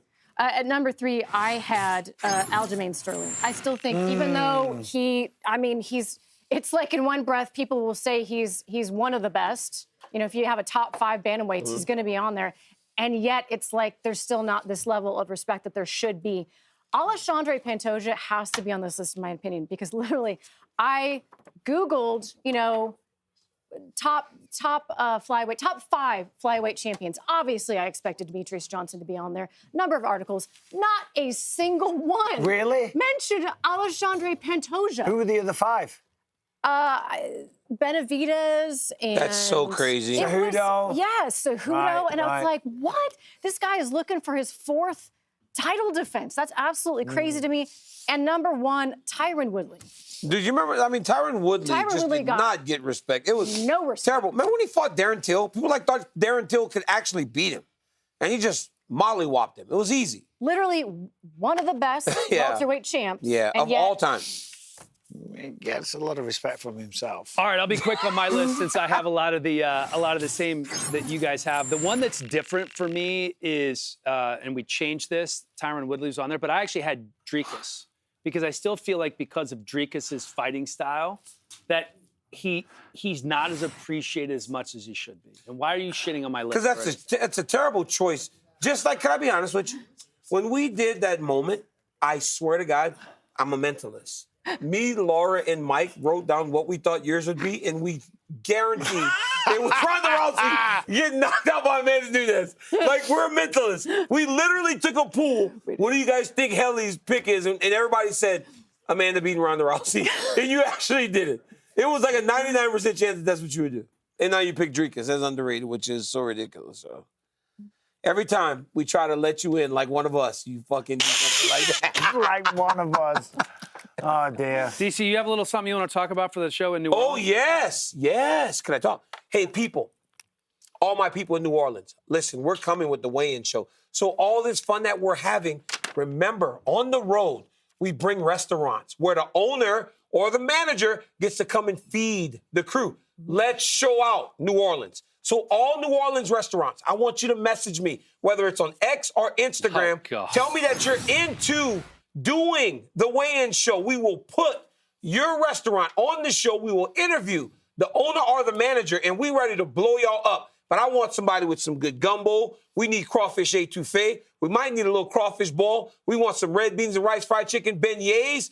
Let's show these people that all these weigh-in shows, they haven't tasted food until they get to New Orleans. So hit me, DC_MMA. I will take a list of the last few restaurants, and the fans will then choose which one of you gets to go on the weigh-in show with your restaurant. Hey, we're going to make you viral. We will make you viral if you just come out here and show us that food. But, Laura, get ready to eat. You guys are going to eat better than you've ever eaten in your life once we get to New Orleans. I had some good food down there. I went to this restaurant called Muriel's. You been there? Well, Muriel's better be one of those people that hit me up because if Muriel's was good. So good. Because if Muriel's is good, they'll. Well, you know, there's gonna be an unbelievable VIP experience down in New Orleans. We've been talking about that the whole show, and we have a VIP experience going on right now. Mitchell and Max Grube. Hey, what's up? How you doing? They're Buckeyes. Take that off. Yeah. That's not the real OSU. Take that off, had to man. represent my Oklahoma Buckeyes up State's the here. real OSU. Oklahoma State? That's the real OSU. They're not even in the same galaxy Say as your Ohio names State, again. man. Say your names one more time. Yeah, I'm Mitchell Grube. I'm actually Marcus. Mitchell Grube. Marcus. Yes. Okay. Yes, Marcus, I'm sorry. No, you're okay. Mitchell and Marcus. Yes. All right, so you guys the Buckeyes, these guys are part of the UFC 317 VIP experience. Oh, I You see. secured a I thought they were like VIP football package. players or something. Football players? No. I know. Used to be back in the day, but not anymore. You VIP guys. Yeah, you could call us that. I mean, we're doing, well, I'm not doing this part, but my dad and my younger brother, Chage, are doing the walkout with Charles, actually. Oh, wow. No Yeah. way. That's awesome. Well, we've been really blessed and fortunate to do a lot of those things. I mean, Dana's been great. On Location, who does that stuff's been great. And I got to walk out with Diego Lopez in Miami. Wow. You've I walked walked out with with Islam, What? Colby, Sean. Hey, how crazy? It's a crazy experience. How crazy is the energy when you hit that tunnel? It's unlike anything you can prep yourself for. Yeah, it's nuts. It's like a once in a lifetime. Oh yeah, Piera too. I guess I forgot about Who that. walked out with Piera? How? That would Only for you. Yeah, 3 times, yeah. How are you getting to do this? We're just very blessed, fortunate. I guess it 7 does. times in a row? I mean, it costs money, I guess, but we're very blessed, fortunate, very blessed and fortunate. Well, but I was gonna say my dad and who did Piera? How would have been? Our dad and Max. Max, yes, Max got Amazing. to do that. Yeah, That's we've awesome. been lucky. Well, since you guys are on the weigh-in show, we have to get a main event prediction. Let's start with you. So I love Charles. Like I said, family's walking out with Charles. He's given us a lot of really, really good memories. I was at the fight where he climbed on Poirier's back like a python and choked him out. So we love him. But if you think about his fights, though, he gets hit and he gets hurt. I mean, Gaethje hurt him. Dustin hurt him. He gets hit and hurt. I don't think that's a good recipe fighting Ilya. So I'm going with Ilya. I'm the opposite. I'm gonna go with Charles. Love it. He's beat Dustin, Justin, and Chandler. He's kind of fought the who's who. I think he's gonna get it done. Do you guys have like a private bet between you both? Yeah. Well, Yeah. I would bet him. Yeah. But here's the thing. Charles Oliveira and Ilya has power. And that all comes from weight, right? Weight. Yeah. He must have power because how much does that watch weigh? I mean, what is that? What is that? Yeah. My friend, you got to tell us what that is. We want to know what that is. Let me see that. It's a Hublot watch. That is a Hublot right there. Look at that, Mike. I knew DC was going to hit on that. You guys are obviously massive UFC fans. Yes, yeah. How did that fandom, Marcus, start with you? I mean, it's the whole family, right? Your dad's Yeah, involved. well, our first fight was back in 2016. We saw Rousey versus Nunez. And back then, we only knew Ronda Rousey pretty much. Well, then you're just like Dan. Let's see. I'm not going to accept Brand this bullshit new. from you. You're just like Dan. Yeah. Where's your dad? He is right there. Hey, come over, my friend. You've been smiling at me the whole time. I want to give you Hey, a hug. That's my boy right there. Look at him. He's like, I was shadowboxing. He over here just smiling, going, that's my boy DC right there. Look at him. Look at my friend. Look at me and my friend right there. I like it. That's my boy. Yes. There we go. See, finally somebody respects me. There you go. I'm out here getting disrespected by y'all. Hey, Steve, so you're the one that's making this all happen. He should spin the wheel. Yes, he That's is. awesome. Yep. It's spin the wheel. Yeah, no, I've been blessed, and the good Lord's blessed me. We run a lot of Buffalo Wild Wings, and hats off to Dana. I mean, Dana's been great. I mean, we had a great afternoon with him one day at the UFC Institute over here. He took us for a tour. We had lunch with him, took us in the war room.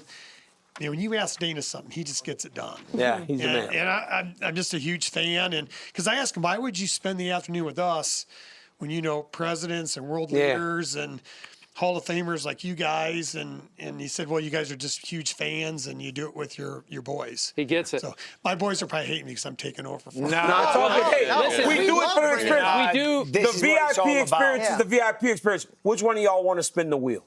We'll let you spin the wheel. I'll Come let over Marcus here. spin the Marcus, wheel. come spin that Come on, wheel and do Marcus. something for us. Let's see what we got. Marcus, call me something, but I hope you get shocked. Go. What is this? Just spin it. You spin it and you do what it says, Marcus. Now you might have to make a fool out of yourself. Likely. Oh, it's a Money Moicano impression. Can you do a Money I'm not Moicano? doing that. No. You can't even Marcus. Come on, you're gonna spin. Did you see his press conference? Well, you know. I didn't actually. Can you do it? Can you do it? Listen here, motherfucker. I'm gonna fucking knock you out. Come on, give us That's my guy right there. Yes. All right, hey guys, awesome. we're gonna do this. We got to play this awesome. game. It's the golf pong game, all right? Okay. So let's watch this. It's gonna be Mitchell and Marcus. Dad's gonna watch. One of you guys gonna play with Michael. One of you's gonna play with DC. But let's take a look at this right now. This is what the game is, okay? It's like beer pong with golf balls, basically. Oh, this is awesome. Beer pong with golf. So every time one goes in, the other team has to drink. They fill in the hole. So which one of you guys doesn't drink? That would be me, and I got Carrot Top. He's better looking than me anyways. I'm going to have him. I got you, buddy. I got you. Yeah, he's got me. Proxy drinker. Yes, he's got me. Okay. But I will tell you this. Okay. Who are you? I choose. I choose. Oh, you're going Lord, to I pick. choose. Yes, I Okay. choose. Guess you're So done we with this have now. to. Hey, and his 3/4 zip tells me you golf. I do golf. I'd say recreationally. Come yes, on, yes, let's I go. do. I You're with golf, me. yeah. here we That go. watch in your top tells me you golf. Hold on, who's actually putting? You and me and him. You play You golf. guys are all. It's you two against those two. All right. And what do we do with the drinks? I just get to watch. Where do we and play? drink. Over here. on, Everyone have over some here. beers. Everyone step over here. I was not. And Everybody then over here. All right. Okay. Marcus. the other team over you, here. brother. Come on, let's Let's do do this. this. Let's do You this. two over here, please. Oh yeah. Yeah. All right, Marcus. See what Do you play Flat golf? stick A little today. bit. Okay, golf? because I don't. Mitchell? You know? It depends on the day, but you know what? I'm Okay, going who's to going deliver first? for you. I'm gonna deliver DC shoots for you. first. So hold it on, up. hold on. So he gets a ball in, and then let's say he You gets have a to ball. drink. Where's your beer? Where's my beer? There you go. I've got a power slap show later. Oh! Let's go, Mitchell. DC. Let's go, Marcus and Marcus. Bisping drink. That was the okay. smallest sip ever. Fire away, All right, Marcus. Marcus is up. It's gonna be that back one that we're gonna have to Yes, get it over. yes. Just aim for the middle. Oh, we're going to get everyone? Yep. Oh yeah. Oh, yeah. He's going. Got that guy. Where's my drink? It's over You here. got it down DC. it, DC. You I got gotta it drink. down it. All right, Mitchell, your turn. Let's go. Get it one in. Over here. Where's? Is that it? Or That's right there? Michael's. That's mine. Where's your beer? I don't know. Wanna share? You took it. No. I'll get The your- way you I'll look, get I'd your- never I'll drink get after. your Monaco for you. Oh, nice. There we go. Good There we go. Let's go. Draining him. Michael and Mark. Michael, you got to empty. drink. Oh, yeah. My bad. Is this supposed drink to my- be DC's? Yeah, bring it down. Thank you, got Lord. it. You got it? Bartender. Thank you, I'll be Laura. your beer girl anyway. Yeah, thank you, Laura. See what you got. Let's Oh, go. all these balls are in my way. No, it's not the first time. Why are you jogging?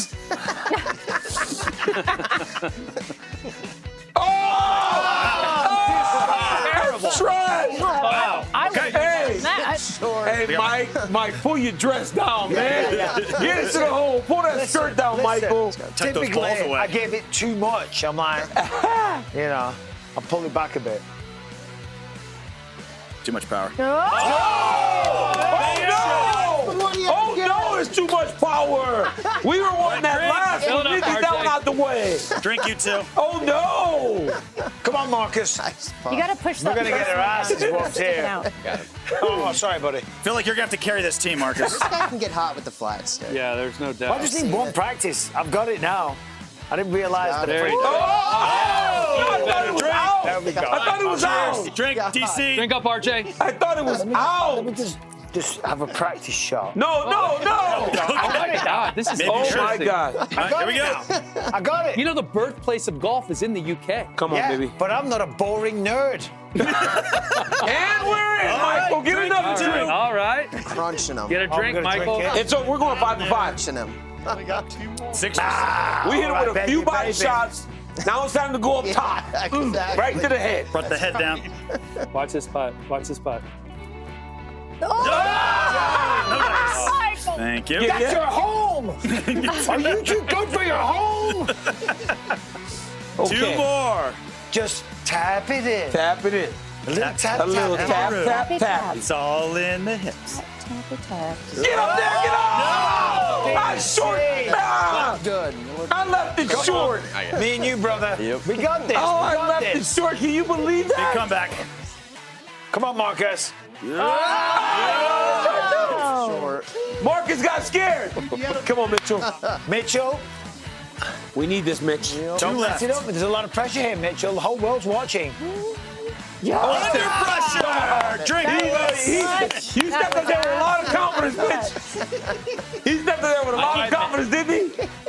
You're going to finish it off for us. Just get a little bit of Hit it hard, Mike. You're hitting your foot. Oh! It went in and then out. All right, DC, Okay. bring us home. He's got one foot in the pressure cooker, the other in the frying pan. Okay, Michael. One more to go. Oh, that was it. No It dice. looked good. I went in. In and out, in and out. I take my part. We could be here all day. Down 4-1. There we go. There we go. Great shot. Great shot. Here we go. Drink, you two. Come on, baby. Oh, you two, I mean me. All right. Take us home. Take us All home. right. Take us home. Take us For home. the win. Yep. Take us home, Get Mitch. this in. Come on, Mitch. Mitchell. All right. We need this. Close, man. That This was is close. hard. Because you know you got to take a little bit off of it. You do. Yep, you do. We'll get her. Oh, he's going up on top, going with an angle. Well, he's Interesting. stepping all over his own Interesting line. technique. Oh. He's not. Was he All right, come on, double champ. Get this. Come on, let's go, Daniel. For the win. DC, let's go. Come on, all that time on a golf course. It's all. It's all. Too much. Trash. Too much That is- mustard. The pressure's too much getting to him, pressure. man. This might take a What a while. Just too comeback much this would pressure. be. DC's not used to high-stakes sports. What a comeback. He breaks. Come on. That's too much. That's too much. We just need to get one in there. Slow it down. Slow it down, Mitch. I think we overestimated DC's Can golf you skill imagine here. if I, least I it's would short have been game. good at this? But I think For the win. I think Mitchell Come on, Mitchell. is going to sink. Oh! Let's go, Mitchell. Well done. Get that. And hey, I'm Finish your sorry. beers, Hey, boys. you have to finish that. Finish your beers. You have to finish that now. All right, well, they're finishing that. If you would go. like to take part in our Thanks, Wayne man. show Go, and enjoy champ. the VIP Man, experience look in at the that. future, head to UFCVIP.com to lock in your experience. VIP packages include You gotta official get one. tickets, It's a good thing you can in-venue fight. hospitality, heck yeah. UFC athlete meet Say, and grab my greet, picture with post-fight him real quick. octagon access, and more. Visit Now he gets one. UFCVIP.com. Just need a quick Just look. Trajan. Here, And the take- grooves here. It's heavy. It's heavy. are big winners. Once again, the group family, thanks for joining us, everybody. That was awesome. Yeah. Good work. Thank you guys. Yeah. Good Hanano Moicano impression. That was sweet. The groups are in the house. UFC VIP, if you want to get it done, sign up right now. UFC 317 coming up tomorrow at T-Mobile Arena here in the fight capital of the world. And that's how things got started today. Oh, yeah, it hurt. That wasn't really nice. He's American at heart. I always rant. It's too much energy. Shocking. DC eating on a weigh-in show. That was a great introduction, Cinco, and I did not like following so much. you. Thank you. Thank you. Jerry, the Mentalist. Thank you. Yes, thank you, man. Thank you. What's your name? The Grooves. Even though they're Buckeye fans, we welcome them back once again, I'm sure. Thank you, sir. Wait, did you guys win last year? Are we off? Yeah. We done? It's so annoying. Like, Thanks for watching, everybody. Enjoy the fights on Sunday. Oh, it is. We lost in the final. I'm like,